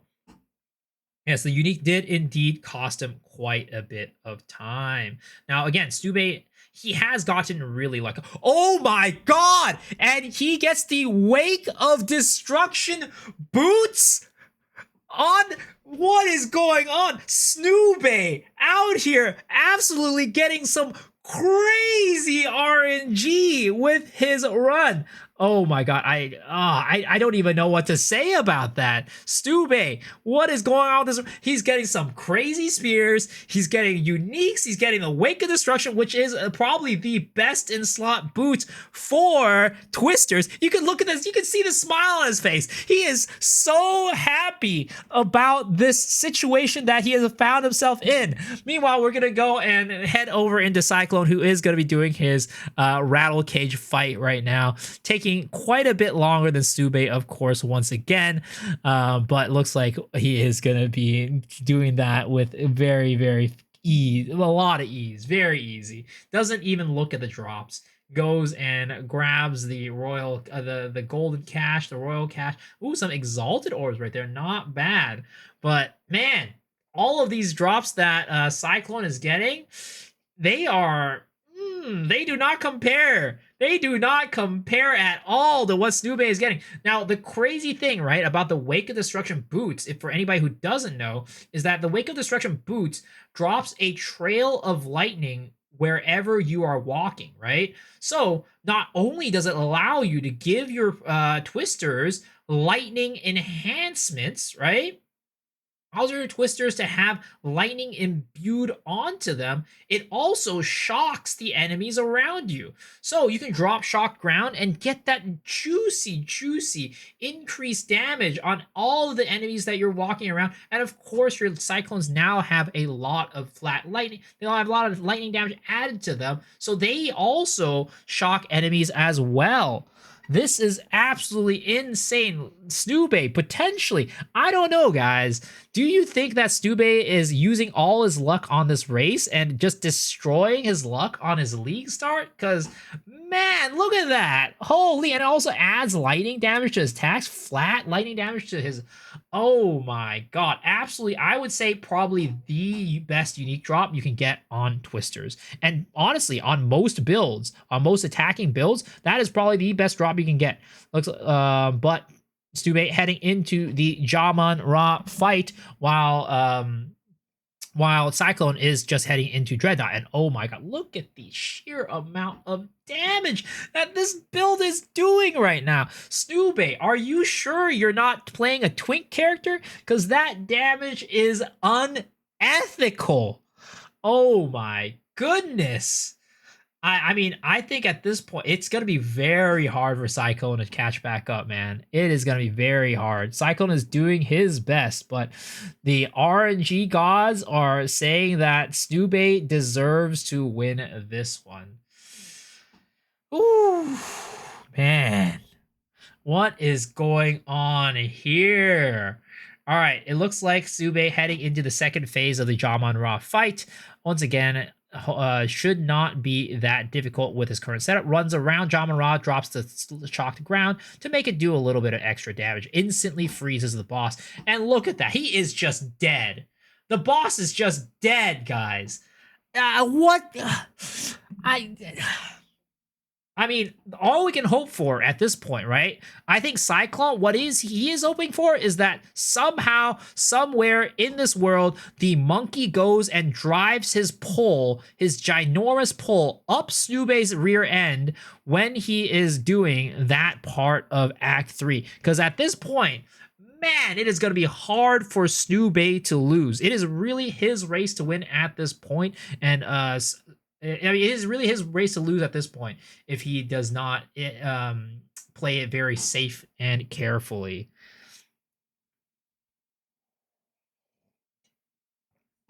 You can't stop smiling, dude. I mean, if I were him, I would also be very happy. Now, one thing though, all right? One thing. Snoobe cannot get complacent, right? Because there is, and this is something I'm guilty of. I'm very guilty of this.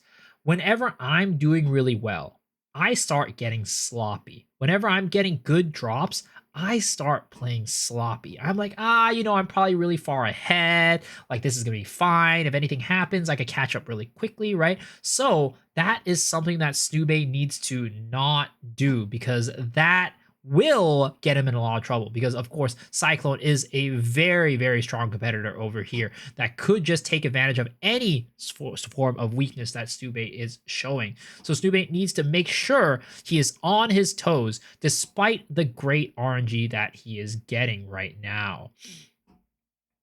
Now, all right, so it looks like Snoobe is heading into the Sandswept Marsh. He is heading right in onto Act 3, and leaving Cyclone behind in Act 2. Now, Act 3, in this first zone, there are quite a few things that you want to get, right? So from the boss in this area, as Snoobe is lagging around with his 5 frames per second, in this area, the boss gives you a level 9 skill gem, which is the next tier of skill gem, which is very nice. And also, there is a camp right before the Ziggurat encampment, which is the next town, which will give you a guaranteed lesser jeweler orb. This, at this point, is going to be the second guaranteed lesser jeweler orb in the campaign, so it is going to be giving you quite a bit of damage. Now, I'm expecting Snoobe to put that jeweler orb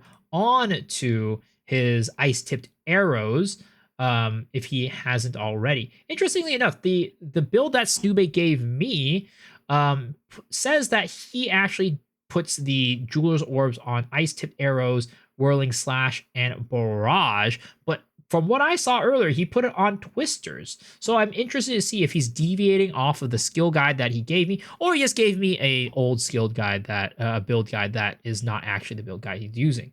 But all right, Snoobe is heading off. I don't think he went and fought the boss.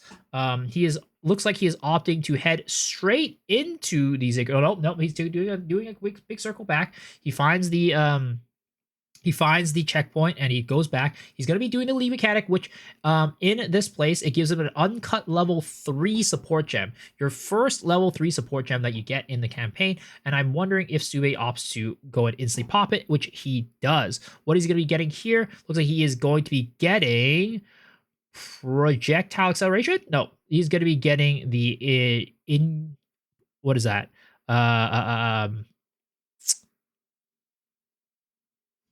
What is that? Prolonged duration. There it is. Prolonged duration. He's getting prolonged duration too. So prolonged duration 2 is very good for twisters because, well, prolonged duration in general is very good because the longer twisters are out on the field, the more opportunity they get to bounce around and hit the enemies more. Especially when it comes to bossing, if you're in an arena situation, the more that they bounce around, the more times they hit the boss, the more damage that you're doing. What boots did Snoobay drop? He dropped the Wake of Destruction boots. Probably the best boots for him to get in the game. Probably the best unique for him to drop in the campaign for the most part. I can't, on the top of my mind, think of a better unique for him to drop. But all right, Snoobay is going to be heading off into the Aura Campfire, which again, if you open the basket, you will get a guaranteed lesser Jeweler Orbs, which Snoobay does grab and he takes. Meanwhile, Cyclone is going to be over at Jamon-Ra, and he is over on the second phase right now. Once again, Cyclone is an Amazon, and he does use the Wing Blast technique to go and use Ren to grab that little bit of extra damage. So he's going to be burning Jamon-Ra down relatively quickly. But once again, Twisters, for some reason, just does some crazy damage. Well, of course, Sube did have some crazy gear going into this, so it's not so surprise that Cyclone is doing a little bit less damage, but my goodness. Is he going to prime him for another stun? He is. Uses Rend again to grab the extra damage and finishes off Jamon-Ra there, finishing himself at 1 hour 54 minutes for that Act 2. I didn't quite catch what Snube finished at. I apologize, but I think Snube's probably around a good 3 minutes ahead at least, compared to Cyclone, which he is very far ahead, guys. Ooh, interesting. Cyclone does get a Chaos Orb, which is not very useful, I would say, in these races, but does get, I think he also got a Regal Orb in that situation too, which can be useful for upgrading his gear. All right, so it looks like Sube is heading into the monkey. As I said, dodges the first swing. Cyclone is probably hoping to dear God that Stube does get a big old pull up his rectum, but that is not going to happen because Stube does freeze the monkey and instantly dies. The monkey just gets shredded, and he gets his 2 skill points as his reward. Looks like now Cyclone is going to be heading straight into the Act 3 right now. Quite a little bit behind Snube. So hopefully Cyclone can catch up, and I believe he can still catch up if he plays his cards right, and maybe RNG goes his way a little bit better, getting him some better gear, better weapons, and maybe a death or 2 here from Snube could also help out, but it is looking pretty dang rough. Looks like Stube is going to be doing the League Mechanic here in the Infested Barrens, which will guarantee him an Exalted Orb. Once again, to remind everybody, this is a race to the end of Act 3, and the players will have to do, and have been doing, they have to get every single one of the permanent upgrades, but in Act 3, they do not have to grab Venom Crypts because the RNG in that area has been deemed to be too high. The variance is too high. Oh, and Snube, as I was saying, he wasn't going to die. He does get taken out by one of those dire tusk boars, which, did he not get the checkpoint over at that camp, or is there no checkpoint there? I'm pretty sure there's a checkpoint there, but it causes him to get set back pretty dang far. But the dire tusk boar is very, very dangerous, as you have all probably seen in the campaign. High amount of physical damage, moves very, very quickly, and does a large amount of bleed. So a little bit of misstep there causes Snube to die and send him back a little bit far. Snube does opt to go into the Larva Hollow to defeat this rare down here, which is not very unusual for the Twister players because this boss, the rare, basically instantly dies, as you saw right there. You literally didn't even see the rare pop up. Looks like Snube is heading himself into the Chimeral Wetlands, or at least getting the checkpoint for that. And then quickly after, we're going to be heading into the Azak Bog to go and grab his spirit from that area.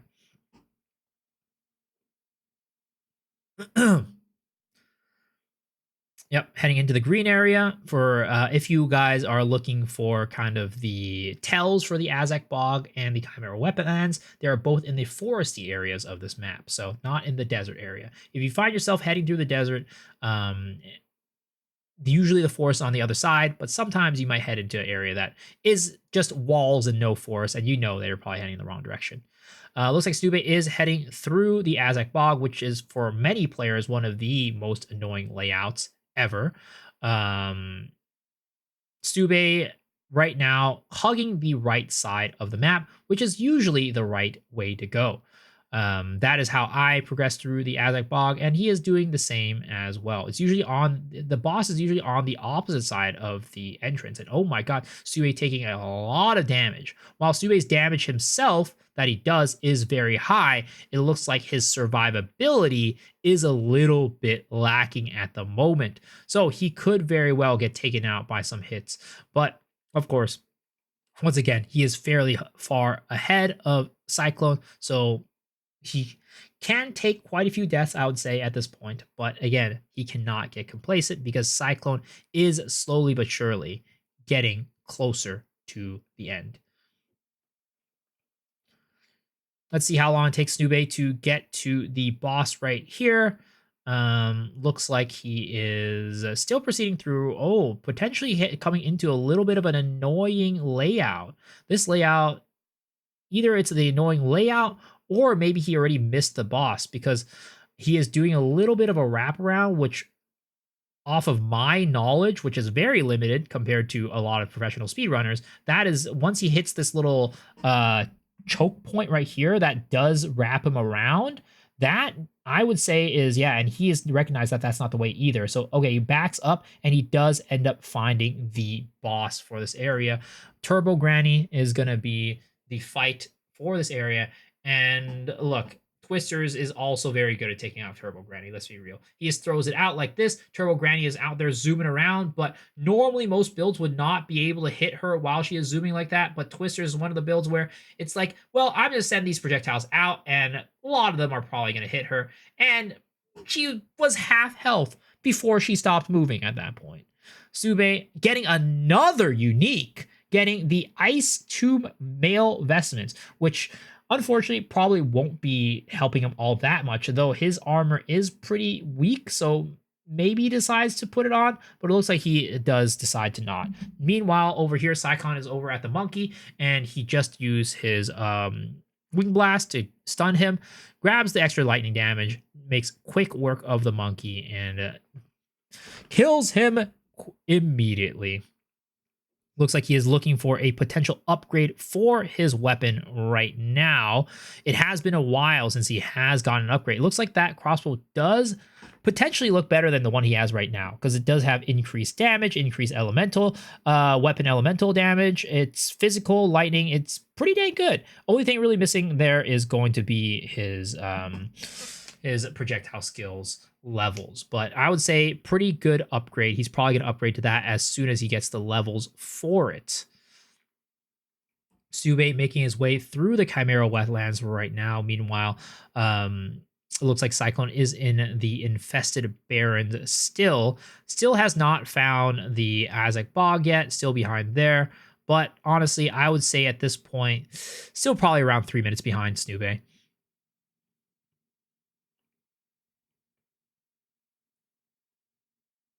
Snube levels up to level 30 at this point. I'd say he is pretty dang well on his way to the level 36 requirement for the campaign in order to actually win this speed run. Both players do need to be at level 36.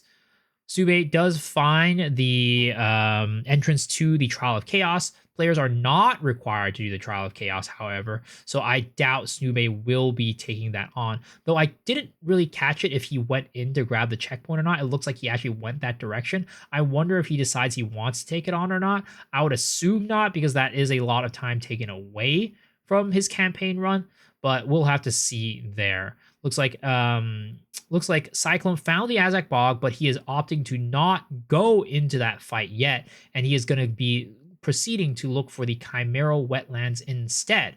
I wonder if he decides that he wants to go clear the Chimeral Wetlands first and then do the Azak Bog, or if he's doing something else. But it looks like Snubate now is over at the Chimera. Oh my god, taking a ton of damage. Once again, Snubate is a glass cannon, but he does end up freezing the Chimera, and the Chimera does fly into the air. I think Snubate was probably hoping that he wouldn't fly into the air because this is going to be a little bit of extra time added to the run. But once again, he is very, very far ahead. So this shouldn't set him back too much. But after the Chimera falls down off the pillar, he should be able to make quick work off it with probably one barrage. Yep, exactly. One barrage right there. Chimera dies. Meanwhile, now it looks like Cyclone did end up going back to the Azak Bog immediately after he found the Chimeral Wetlands portal. So he is going to be proceeding his way through there. He is currently doing the Azak Bog, which the League Mechanic here will guarantee you a rune. Hopefully he gets lucky and maybe he gets an Iron rune. Nope, he gets a Glacial rune. So he's going to get that Glacial rune, picks that up, and proceeds on his way to the Turbo Granny. Meanwhile, Snubate is already in Chicani's Mechanarium, and he is looking for that first Soul Core to be able to activate the gates. Oh, Cyclone unfortunately falling to the ground once again. Hitting the dirt, hitting the dust, unfortunately.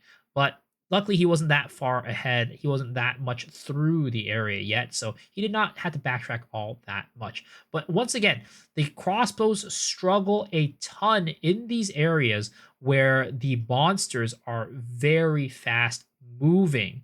And there are a lot of very fast moving monsters in this area. Looks like Cyclone opting to kill monsters and respawning a checkpoint here. I feel like he's potentially trying to farm up some EXP is my guess. Either that or maybe he's looking for, I'm not sure if the essence respawn checkpoint trick still works, but maybe he's looking to grab some EXP here since it is a quick respawn with a lot of monsters nearby to try and get and catch up on EXP. Snubate, however, is going to be going to continue on his way through the Chicani's Mechanarium, while the Cyclone is going to be farming up some monsters here for potentially some EXP to maybe he thinks that he needs it to be able to wear his next crossbow so that his next boss fight is just a lot smoother. Oh, Snubate does hit the ground right there, but he does grab that checkpoint. So, okay. I thought for a second the door was not going to open because he died right there. But luckily it does open and allow him to go through.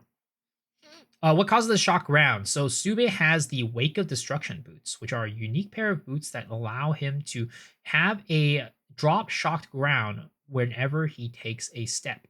So probably one of the best, if not the best, unique for Snubate to find on his build. It is quite insane. Yes, quick EXP farm. That is what I assumed as well. Looks like he has potentially stopped doing the EXP farm at this point and is moving on to go and try to find the boss in this area, Miss Turbo Granny. And it looks like he found her quite quickly, which is good.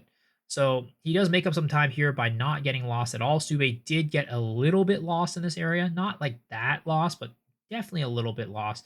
And as a result, got into this area with a little bit of a delay. Now, looks like Cyclone heads back to try and get that level to hit the level 31 mark. So Cyclone, it looks like he is now 31, and I think Snubate is also 31 at this point. Snubate does take a quick fall right there, unfortunately. I'm curious to see what he is going to be doing with that Lesser Jeweler Orb. He just put it on there and did not put any support gems into it. Curious enough. I don't know if he had no support gems or not. That's what my assumption is. But looks like, once again, Cyclone is going to be doing the Azak Bog, which is another fight that is unfortunately not that great for the crossbow character. Now, something that I am thinking about is that Normally, when you're doing an any percent race, you do not have to do something like this area. You also don't have to do Wraithhorn. There's a lot of areas where there are these like very mobile bosses that you don't have to do, potentially giving Crossbow a little bit more of an upper hand compared to some of these other classes. But because these bosses are a little bit mobile, it can take them a while to take down. But it looks like Mr. Cyclone does take her down pretty dang fast. Now, he does have to clear up some inventory space for these items. He has not had the... He does have quite a bit of items in his inventory, but he is able to do that and able to make his merry way down past the Azak Bog. Now, he still has to get through the Chimera Wetlands, still has to kill the Chimera itself, still has to go and kill the boss in the Geonor Mechanarium. So, still quite a ways behind Snoobe. I really, for the sake of competition and for the sake of everything, I am rooting for Cyclone to find some way to get back into this game. Because right now, Stube is absolutely running away with it with his superior gear and superior RNG right now. Ooh, Stube finds his first soul core very quickly as well. Really, the gods are smiling on him today because he is absolutely killing it. He found the soul 4 very quickly. In Act 2, he found the relics very quickly, pretty much in one of his first couple packs. Man, Stube, are you sure you're not using up all your Leaguestart RNG? And the question is he okay with using his Leaguestart RNG to win this little bit of a race? Once again, this is not like a super competitive race. This is just a kind of like a build showcase between these players. Of course, they are both trying to play as fast as they can, but of course, this is not like an official competitive thing. So they are more here to showcase their builds more than anything. But Stube finds another one of those soul cores without having to backtrack or anything. So he is going through this with the blessing of RNGesus. Real blessings right there. Meanwhile, over here on Cyclone, he is working out some of his upgrades for his skills, upgrading his explosive grenade and his gas grenade, which is going to be the main combo for the grenades player, opting to also go and do the league mechanic in this area, which again, for the Chimera Wetlands, you do get a guaranteed uncut level 9 skill gem. Stube now finishing up with both of the soul cores and heading into the fight with the boss in this powered core area. Once again, one thing for you guys to note is that if you're not playing on hardcore, you can go and reset a checkpoint, which normally if you don't reset a checkpoint in this for this boss fight, you will have to wait for that power to travel to the boss before you can actually fight him. So if you want to skip that, you can go and just press reset a checkpoint and it will skip that entire animation. And while I was monologuing about that, Stube has already gone and killed the boss because why not, right? Twister's OP, right? And also his gear, kind of crazy. But all right, Stube does get a uncut gem right there. Gets a ringed buckler. Interesting that he picks that up. And proceeds onto his merry way. Now, it looks like Stube is heading back into the rest of the map. The Geonor Sanctum does not offer that much for the league mechanic itself. It offers an exalted orb. So I'm curious as to why he's heading back into this map. Is he looking for, like, that's the only thing that I could think about why he's re-exploring this area to go and find that league mechanic for the exalted orb. To me, I don't know if that's actually worth it for him to spend all this time, but I mean, I guess he's thinking that he's far ahead enough to be able to look for it for vibes potentially. But right now, to me, it feels a little bit of a waste of time. Yep, and he doesn't take the corruption as expected. Yeah, it really does look like he's just looking for it. Well, you know what? Hey, I'm sure Cyclone appreciates this because that means that he is getting some time to catch up while Snube is bumbling around for this. Why is he grabbing this medium soul core? Is there some tech that I'm not aware of that grabbing an extra soul core will give him something? Because as far as I know, you shouldn't need that soul core for anything. Oh wow, so he is going to go. Oh, he's corrupting his boots is what he did. And it looks like, let's see here. did not. I don't know if it changed that much, to be honest. I couldn't quite catch the before and afterwards. He definitely didn't crangle it to be positive. There was a slight smile on Stube's face to potentially, you know, potentially signaling to me that he did get an upgrade, but I am not sure. I I'm not sure if I agree with that corrupt though. That did take him. I feel like it knocked off some time off of his run that didn't really bring him any reward. Like maybe he's just thinking, "Hey, I'm far enough ahead." Oh, he said it lost damage. That is unfortunate. But yeah, like that's the reason. Like I don't really see that many outcomes to where that really benefits him all that much to where it's worth him going there, taking the time to corrupt it, and then also taking the risk at losing damage for a potential gain that I don't even think would be that impactful. Chateau is winning, so he's trolling. I mean, look, Stube, understandably, but all I can say is don't sleep. Try not to sleep on him because you never know. Cyclone is a very formidable racer, and he could just go and overtake you just like that. Now, Cyclone, okay, so he did grab this. Who's winning? Stube is winning by quite a bit, by quite a large margin. I'd say at this point it might even be a like 5 minute difference. It's pretty it's like a 5 to 10 minute difference. I feel it's pretty dang insane. No more risk, brother. Just take us to the finish line. All right, now we are through into the Matland waterways for Snube, and of course, we do have Cyclone over here taking on Blackjaw, makes quick work of him, grabs the extra fire resistance from him, and heads on his merry way to the rest of the map. Now, it looks like the Stube is heading through Matland waterways, all of our absolute favorite maps. GG did say they are doing significant reworks to a lot of the campaign maps. So I am hoping to dear God that they go and fix this map because it is quite unbearable. They have already reduced the size of this map since 0.1. So 0.1, it was even worse than it is right now. But it is still absolutely unbearable in my opinion. Oh, Stube taking some damage. To go through this area. You have to, it's such a long area to pull all these levers, and something you do need to be careful about. I'm sure Stube does not have any problem with this since he's probably just going to kill everything real quickly.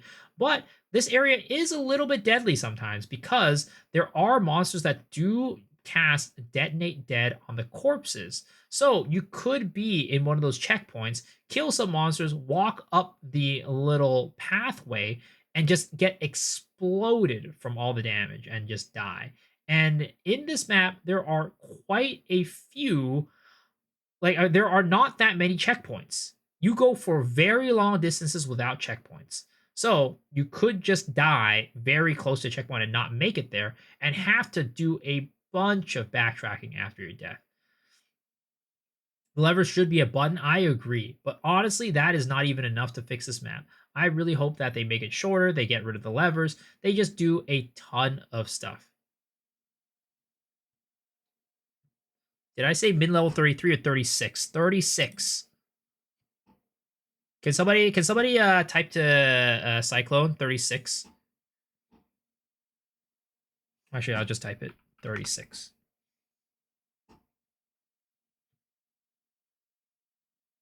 But all right, looks like Stube is heading on his merry way through the Matland waterways, absolutely waltzing through it, doing a hop, skip, and a jump. Looks like in the Matland waterways, if you do the League mechanic, you do get a level 10 uncut spirit gem.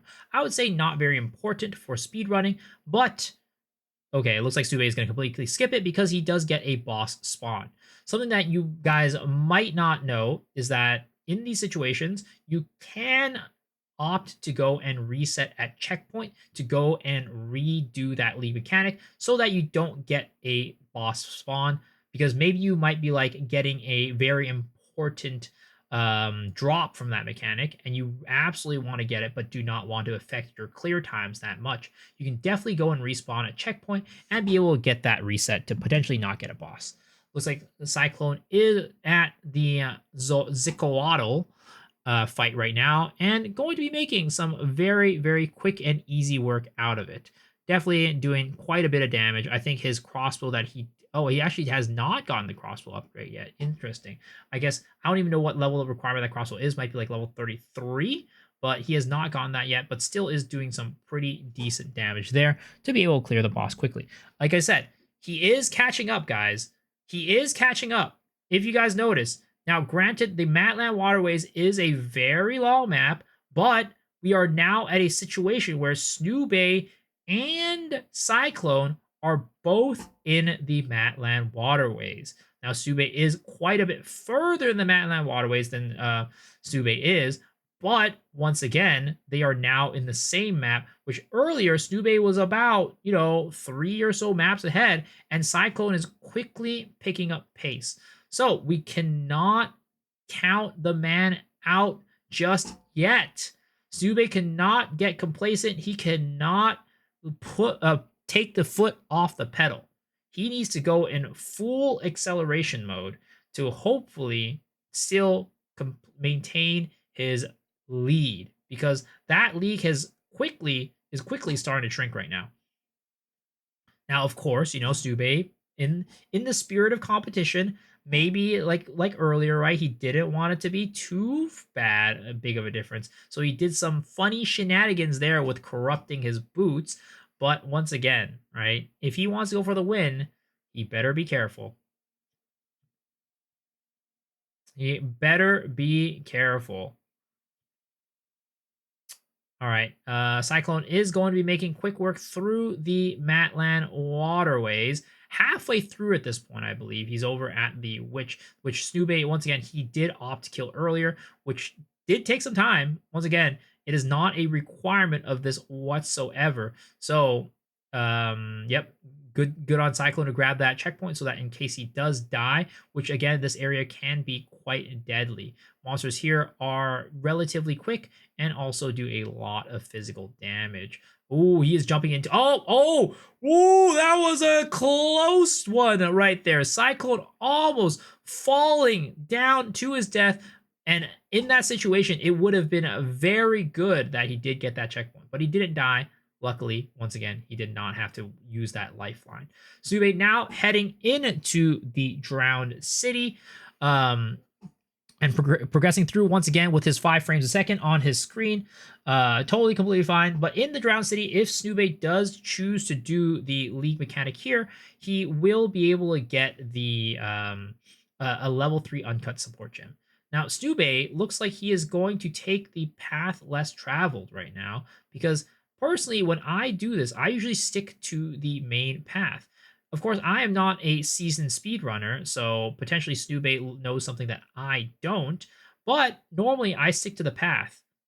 And Snoobe looks like he is going to be, he's going back. He's heading backwards. He's backtracking right now. Potentially, maybe Snoobe taking things a little bit too easily, or he potentially, I don't know. I feel like at this point, a player of Snoobe's level should know that you should just follow the path. But, all right, Snoobe back on track right now. Meanwhile, Cyclone is continuing to go through the Matland Waterways. Snoobe is going to be trying to keep up his lead and head into the apex of filth, which our queen, our lady, the lovely Queen of Filth, resides in the apex of filth. Now, if only the Huntress class, the Spirit Walker class, could take the Queen of Filth as a companion. Unfortunately, she is not a beast. I mean, she might, many of you guys might think she was a beast, and I'm sure she is a beast under the sheets, but the game does not consider her a beast. So sadly, we cannot take her. Once again, Snoobe is going to be going off the beaten path. He's going off to the side and not going through the main road. I'm not sure why. Maybe he's trying to keep up his EXP, because once again, you will need to get to level 36 to be able to finish this race and be considered a winner. But taking a lot of detours here. Taking a lot of detours right now. All right, heading into the apex of filth is Snoobe. Meanwhile, Cyclone is still in Matland Waterways, but he's right at the end, going to be pulling on that lever. So once again, going to be definitely catching up to Snoobe. I'd say definitely closing the gap. Still a considerable gap between the two, but definitely slowly but surely making up for some of that difference that Snoobe had with the huge find on his boots and also the huge weapon that he got in Act, I believe it was Act 2. Yes, Act 2. Is Molten Vault mandatory? No, it is not mandatory.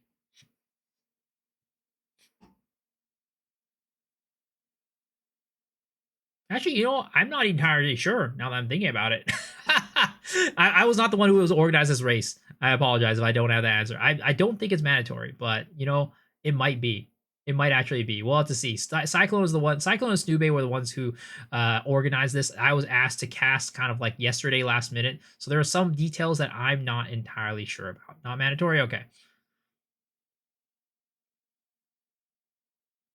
All right. So it looks like they are going. Snoobe is going to grab the level 3 support gem from the actually no, he's gonna grab the Vol orb from the Apex of Filth right there. And I mean, another reason why maybe you shouldn't have done the Vol at the earlier in the Jacani's Machinarium area. Yep, the level is 36. The level requirement is level 36 to be able to consider to be a winner in this race. Vol the Spear Orion. Okay, it looks like Sube has made himself over to the Queen of Filth in the Apex of Filth, waiting for her to come out. Our Lady. She's now going to grab her left tit and squeeze whatever fluids are in there and then do a quick old slap on her belly like an old man coming out of the shower. All right, Snoobe going to be doing some quick work to the Queen of Filth, absolutely destroying this woman, absolutely dominating her. Are we sure Queen of Filth is the beast, or is Snoobe the bigger beast in this situation? But either way, Queen of Filth going down with the quickest of ease without much of a fight whatsoever.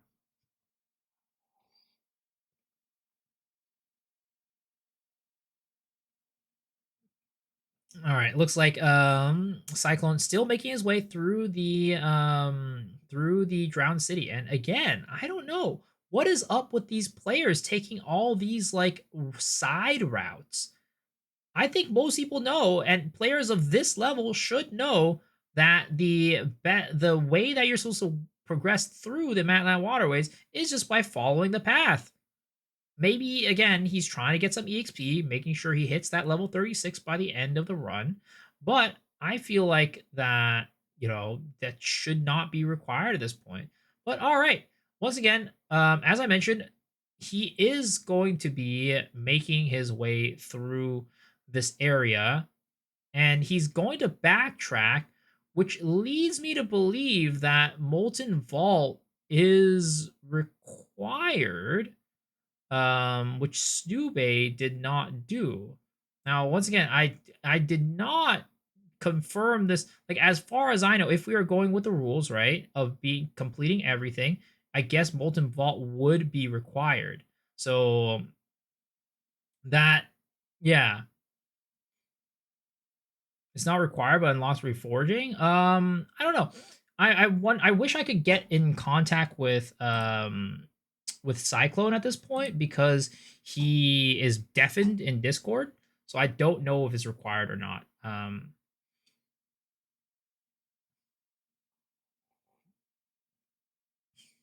But looks like he is going through Molten Vault, whereas Snoobe did completely skip the Molten Vault. Stube going to be heading up to the Temple of Kopek right now and taking on the boss here. Should be pretty quick work. The boss is fairly mobile though, but Stube will probably freeze the boss very quickly and probably just take it out within the volley of within the time that it's frozen. Yep.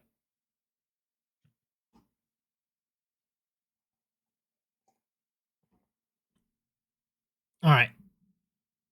And there we go. Holy damage. Yes, the man is doing giga damage at this point.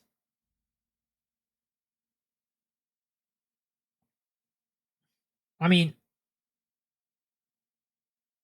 probably, right? I'm assuming that Cyclone in his mind probably thinks that Molten Vault is required. So I feel like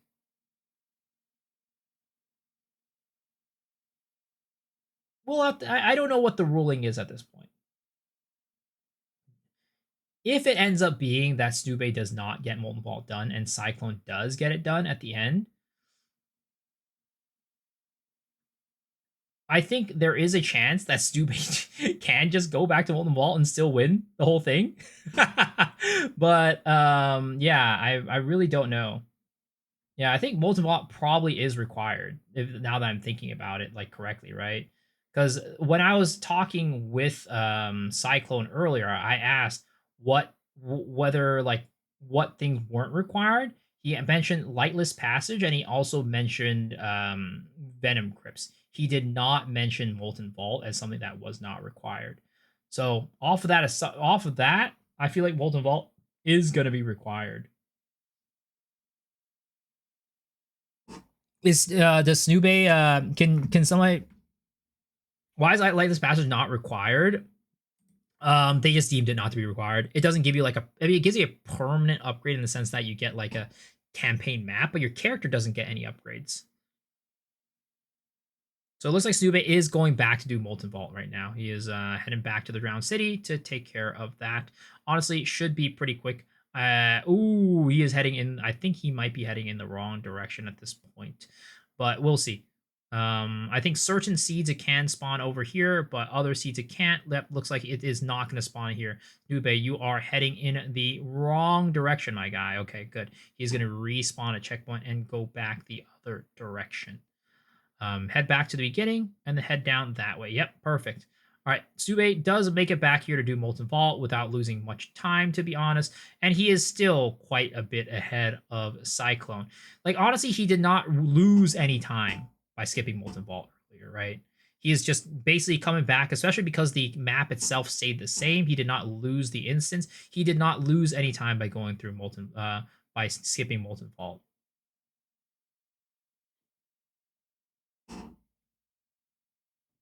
So Sube now making his way through Molten Vault. Meanwhile, Cyclone is going up to the Apex of Filth.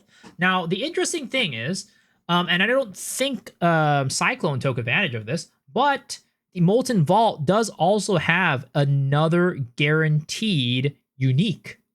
Molten Vault also has another guaranteed unique from the League mechanic. So if Snube decides that he wants to go for that guaranteed unique, I wonder if his luck will continue carrying him, because he could potentially just roll into something crazy big. He has not upgraded his weapon in a while. Now, his weapon was really crazy, but at this point might start, falling off a little bit more. So potentially could be something that he could do to maybe get an upgrade for his weapon.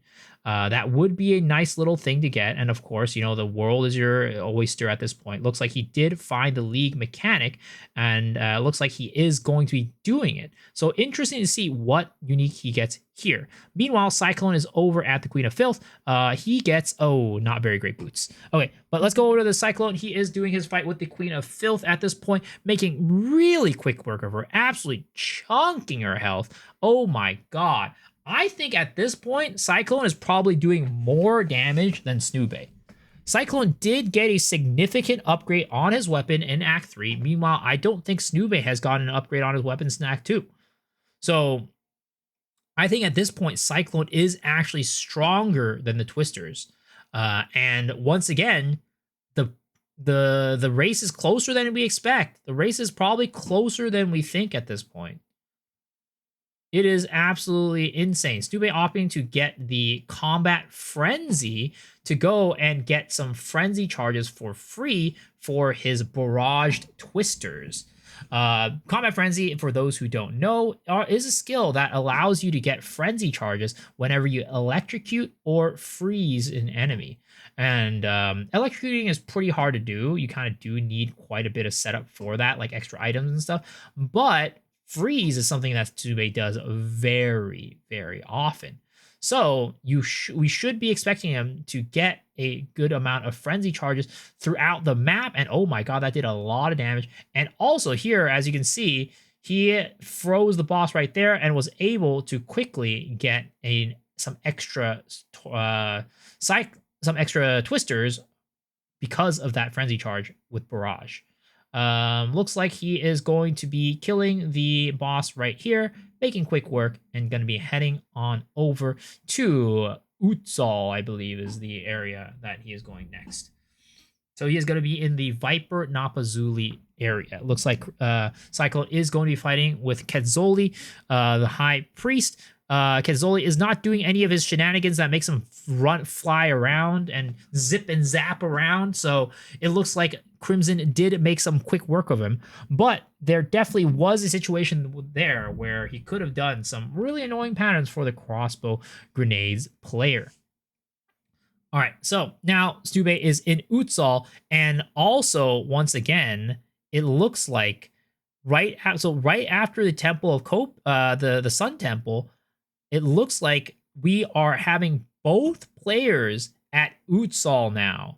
Once again, this is why I said Snube cannot get complacent, because of this. Right now, Snube's character is weaker than Cyclone's character. And they are not that far off from one another. So this race went from potentially having a 3 to 5 minute difference between the two players is now pretty much back at neck and neck, with Cyclone having the stronger character going into these areas. Now, Viper is another pretty annoying boss for grenades, unfortunately, so that could be in the detriment for Cyclone. But once again, Snube is gonna be the weaker character at this point. His what is it called? His attacks are going to be better suited for this area, given that there are such small little corridors. So there's going to be a lot of bouncing going on, and the twisters are just going to be having naturally better terrain. There it is. Like I said, right? Twisters having those nice little small quarters, nice little small areas are going to be making it so that it is a much easier fight for him.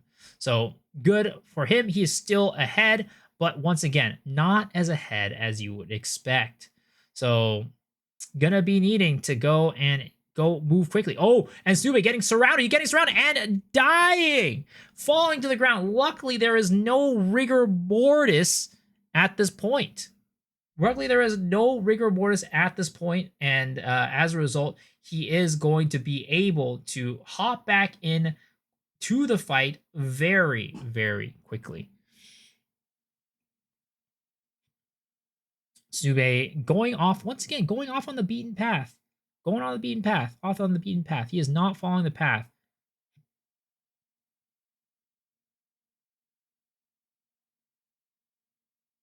Looks like he is going to be going down this way to potentially find the next area. Okay, perfect. He did take a nice little shortcut there by not following the path, but the earlier one, he did take the wrong turn. Now, we are going to go and focus our attention over on to Cyclone, who is going to be taking on Viper right now, and once again, going to be exploding her with his grenades. Much slower fight than Snube, of course. Once again, very much, she is moving around quite a bit, but oh, he is now exploding her really quickly. But ooh, goes into the shield phase, and he gets stabbed with a bunch of poison spears, taking a lot of damage, but luckily not dying at this point. For anybody who is curious about this fight, Viper, when she is in that phase where she is shooting the little poison things at the shield warriors, you can actually just dodge every single time the spears poke out. You don't actually need to dodge out of the way. As long as you're dodging, you will take no damage from the poison spears. So as long as you have the timing down, you actually don't even, you could just close your eyes and you will be able to avoid every single attack in that phase. But all right, now it looks like Snube is over at Agarat. Meanwhile, Cyclone has finished the fight with Viper and is zooming down, trying to make quick pace through this area. Now, one thing again, these guys do have to full clear, so they do need to find the heart. I think it's called the sacrificial heart, right? In order to move on to the next area, he does need to get the heart. So I might have missed it. I don't know if Stu got the heart yet, but definitely they do need to get the heart in order to pass this area. I do not know. Oh, there he goes. Stu does get the heart, and he is now able to make it on to the next area. I don't believe Cyclone has gotten the heart yet, so he will need to go and find the heart in this area, unless I'm mistaken. Because the reason why I'm thinking maybe I'm mistaken is because he's not killing these monsters. He's just zooming. So maybe he's already gotten the heart yet. I don't know if anybody in the chat had caught him getting the heart or not, but if he does not get this heart, it will be a situation where he will need to go back to find it. He will need to go and find that heart before he can move on. But Snube, once again, count his lucky stars because he just got a ton of nice free time back from finding those hearts. Finding that heart. And he does find the sacrificial dagger very quickly. So he is going to go and grab that. As far as I know, I don't think Cyclone has found the heart yet, because I think if you find the heart, it should pop up on his quest log, and I do not see that quest. Oh, and he takes a tumble, having to do the quick logout macro right there, and Stube is now heading straight for Doriani right on after. I think at this point, it is probably, once again, Stube's race to lose, because he is pretty dang far ahead with his RNG. Cyclone did not get as lucky, / he also opted to skip a lot of monsters on his way to this area. So potentially some of those monsters that he did skip could have dropped a heart, and he did not get. Oh, Snube also falling to the ground, hitting the deck right now, and as a result, has to backtrack in the map. Oh my god, it is getting close, boys. It is absolutely getting close. Now, of course, Snube is quite a bit ahead. I would say that it is still pretty safe for him. He could probably take a couple deaths and he would still be fine. But again, Snube cannot get complacent because Cyclone did close the gap by a lot.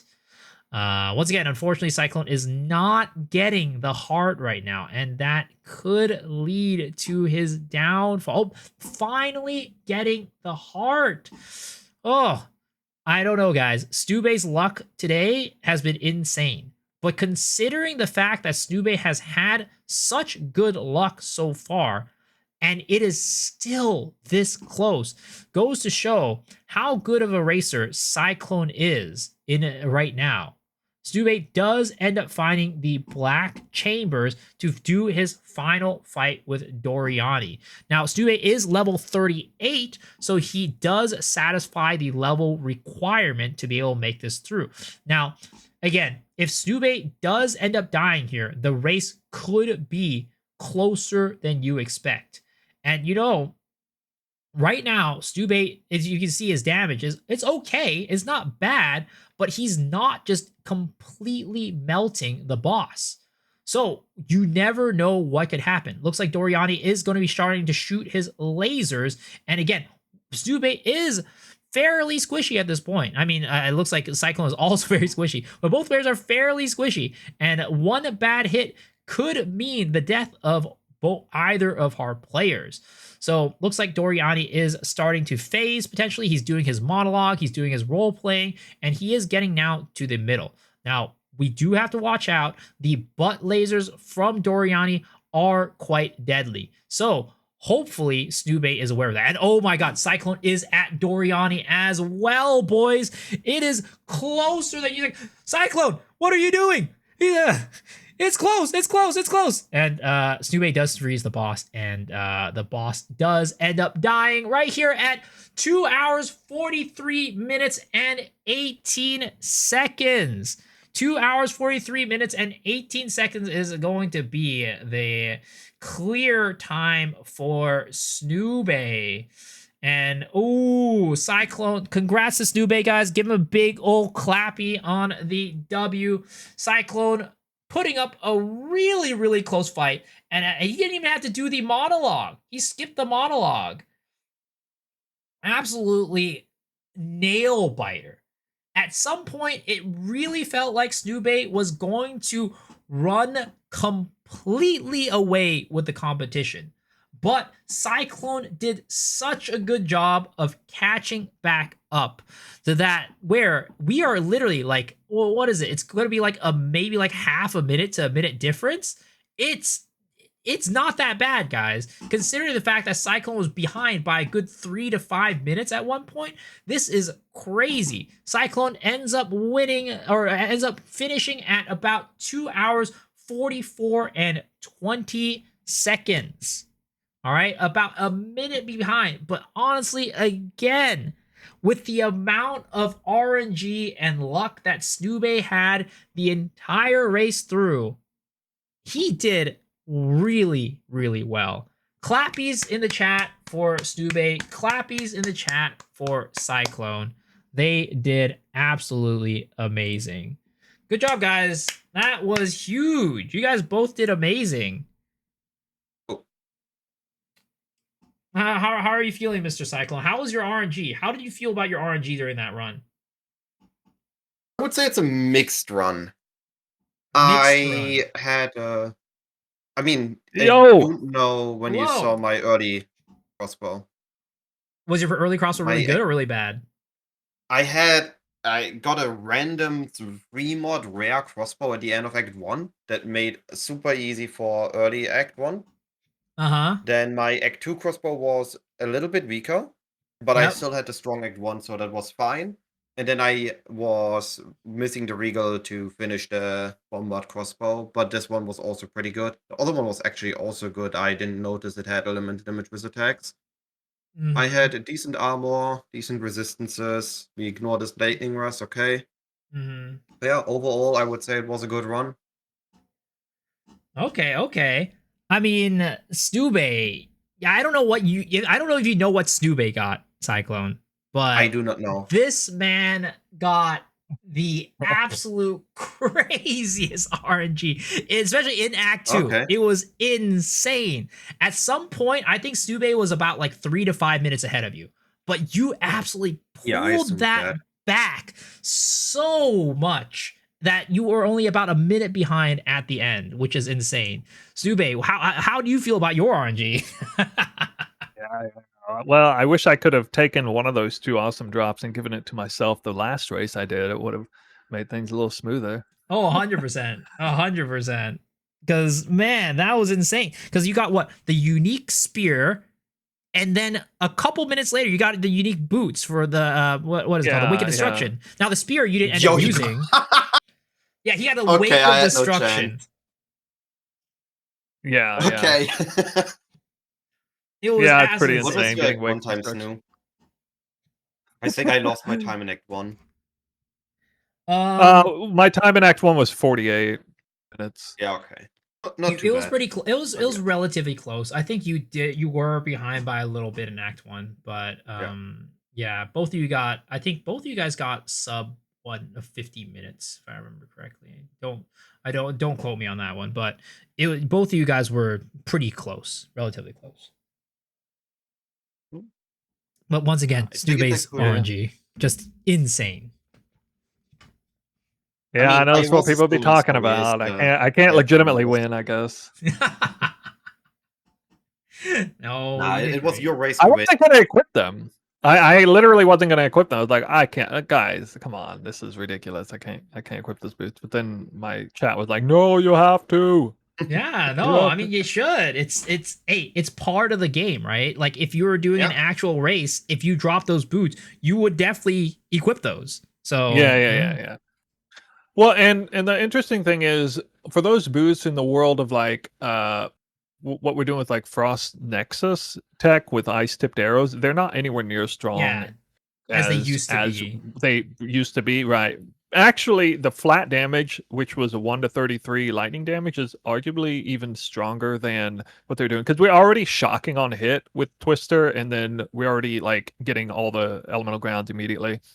So a little bit. I mean, obviously they're really good for bosses because you Mhm. instantly do crazy damage on bosses. And people who are watching my run were probably like, "What in the world?" with the It bossing looked like a DPS. twink character. Well, It actually looked like a twink character. It was crazy. yeah, that's a combination of Twister being very strong combined with a couple of twink items. Yeah. Indeed, indeed. Well, did you how do you guys feel about the race? Like, do you guys have fun? Did you have a good time? I think I had Yeah. a good run. I wasn't looking at chat outside when I asked if it was 33 or 36.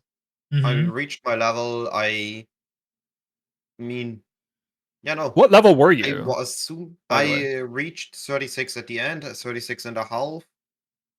Okay, the I reason you left caught up Azakog at then 31. most of all, I'm into level 38, so that's a big reason why you caught up probably. I didn't realize when you said you had to be level 36 that the zone was like 10 levels higher than that or something. In my mind, I was thinking, okay, the zone's probably like 5 levels higher than that. And so that's how I was kind of playing it. So I mean, Gotcha. that's my fault for not researching that right. But that was like a super easy bar to hit, I felt. Hmm. 36. To be fair, Tristas, I noticed, has an absolute breeze with staying on XP and zone. Like when I did a Twister one, I had no issues with leveling. With grenades, you actively need to seek out to kill the correct amount of mods, the correct white packs, the correct blue packs to stay on XP without losing time. Yeah. I mean, okay. So honestly, I would say like where you lost the most time, right? The two areas that in my mind that clearly were like, wow, this is really rough, is one of them is the heart, the sacrificial heart. Snoobay found his sacrificial heart basically as he was heading towards the sacrificial dagger, and you had to run around searching for that. The other Oh, one you where you did. lost big time was the Sisters of Garukhan. You lost some unfortunate big time there, Cyclone. I do think that it was still necessary because I also hit my level 26 there. Otherwise, I would have had to spend the time leveling in the next zone. So I don't think that was a major time loss because I did also want XP in that zone. Mm-hmm. It was still bullshit at the end that I had to full clear both zones, but that's RNG. And I do also think that I went into this run assuming that Snoobay is gonna pull ahead of me in Act 1, and I need to have an insane Act 2 and a super smooth Act 3 to pull ahead at the end again, because he has done way more practicing for the early parts. Mm-hmm. How Now, much ahead was I in Act 2? I felt like I had an unusually good Act 2, but yeah, you probably pulled ahead mostly in Act 3, I'd imagine. yeah, I think like in Act 2, you really you were by the time you beat Jamon Ra, I think Cyclone was around the middle of the Dreadnought, so not even into the map before Jamon Ra yet, or Jamon Ra's map yet.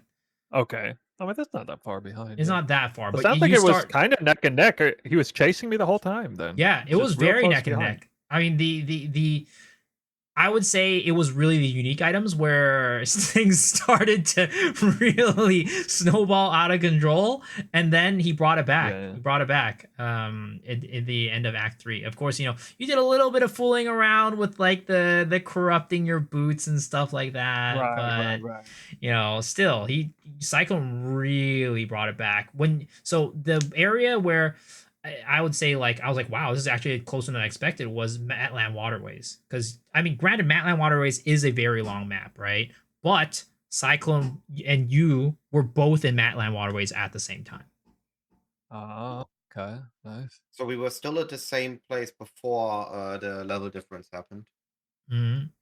Yeah. Now, granted, Snoobale was almost out of Matland waterways before, when you got into it. So you were in the same map, but like definitely far apart. Still from like one 3 another. minutes behind though. There. Did you do Yeah, any other clock resets, Snoop? Or you were able to stay on XP without?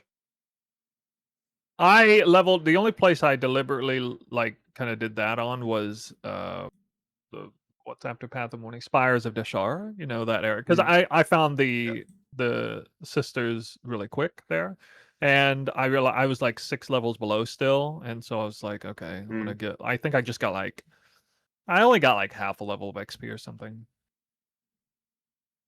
Fair enough. Yeah.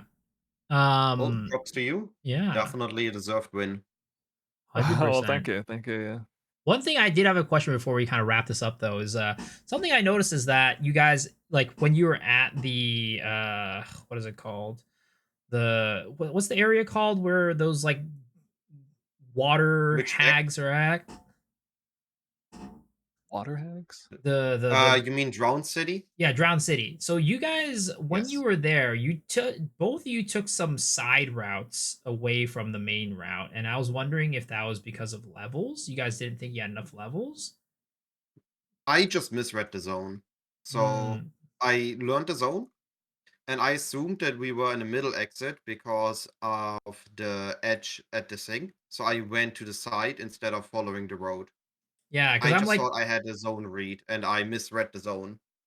so you're like, well, in this specific layout, there should be a shortcut here that allows me to go, to the right path instead of just following it. Because I'm like, well, usually when I do, I just follow the path. But maybe there's some like special like shortcut that you can do there, which both of you guys ended up going off the main path, but both of you guys ended up having to go back on the main path to find your way back to back your way. Real quick, if this is a middle exit, what happens is the path goes as following. You have the road here, you go down here, you have this, and then it takes you up, all the way up here, and then takes a turn and go to the middle exit. If it's right, you get a direct path, but the middle one takes this U-turn.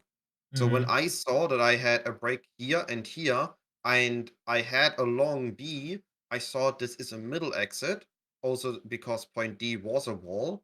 I just misread the B distance, otherwise I would have known it is a left exit. But regardless, that was what caused me to think that we had a mid exit and I tried to take the shortcut. Otherwise, I would have followed the path all the way up and back down. And I had XP. I was decent on XP at that moment. So I tried to be fast. Okay. Got it. Awesome. Well, man, that was a lot of fun. It was a fun casting. Hope you guys had a good time with that race.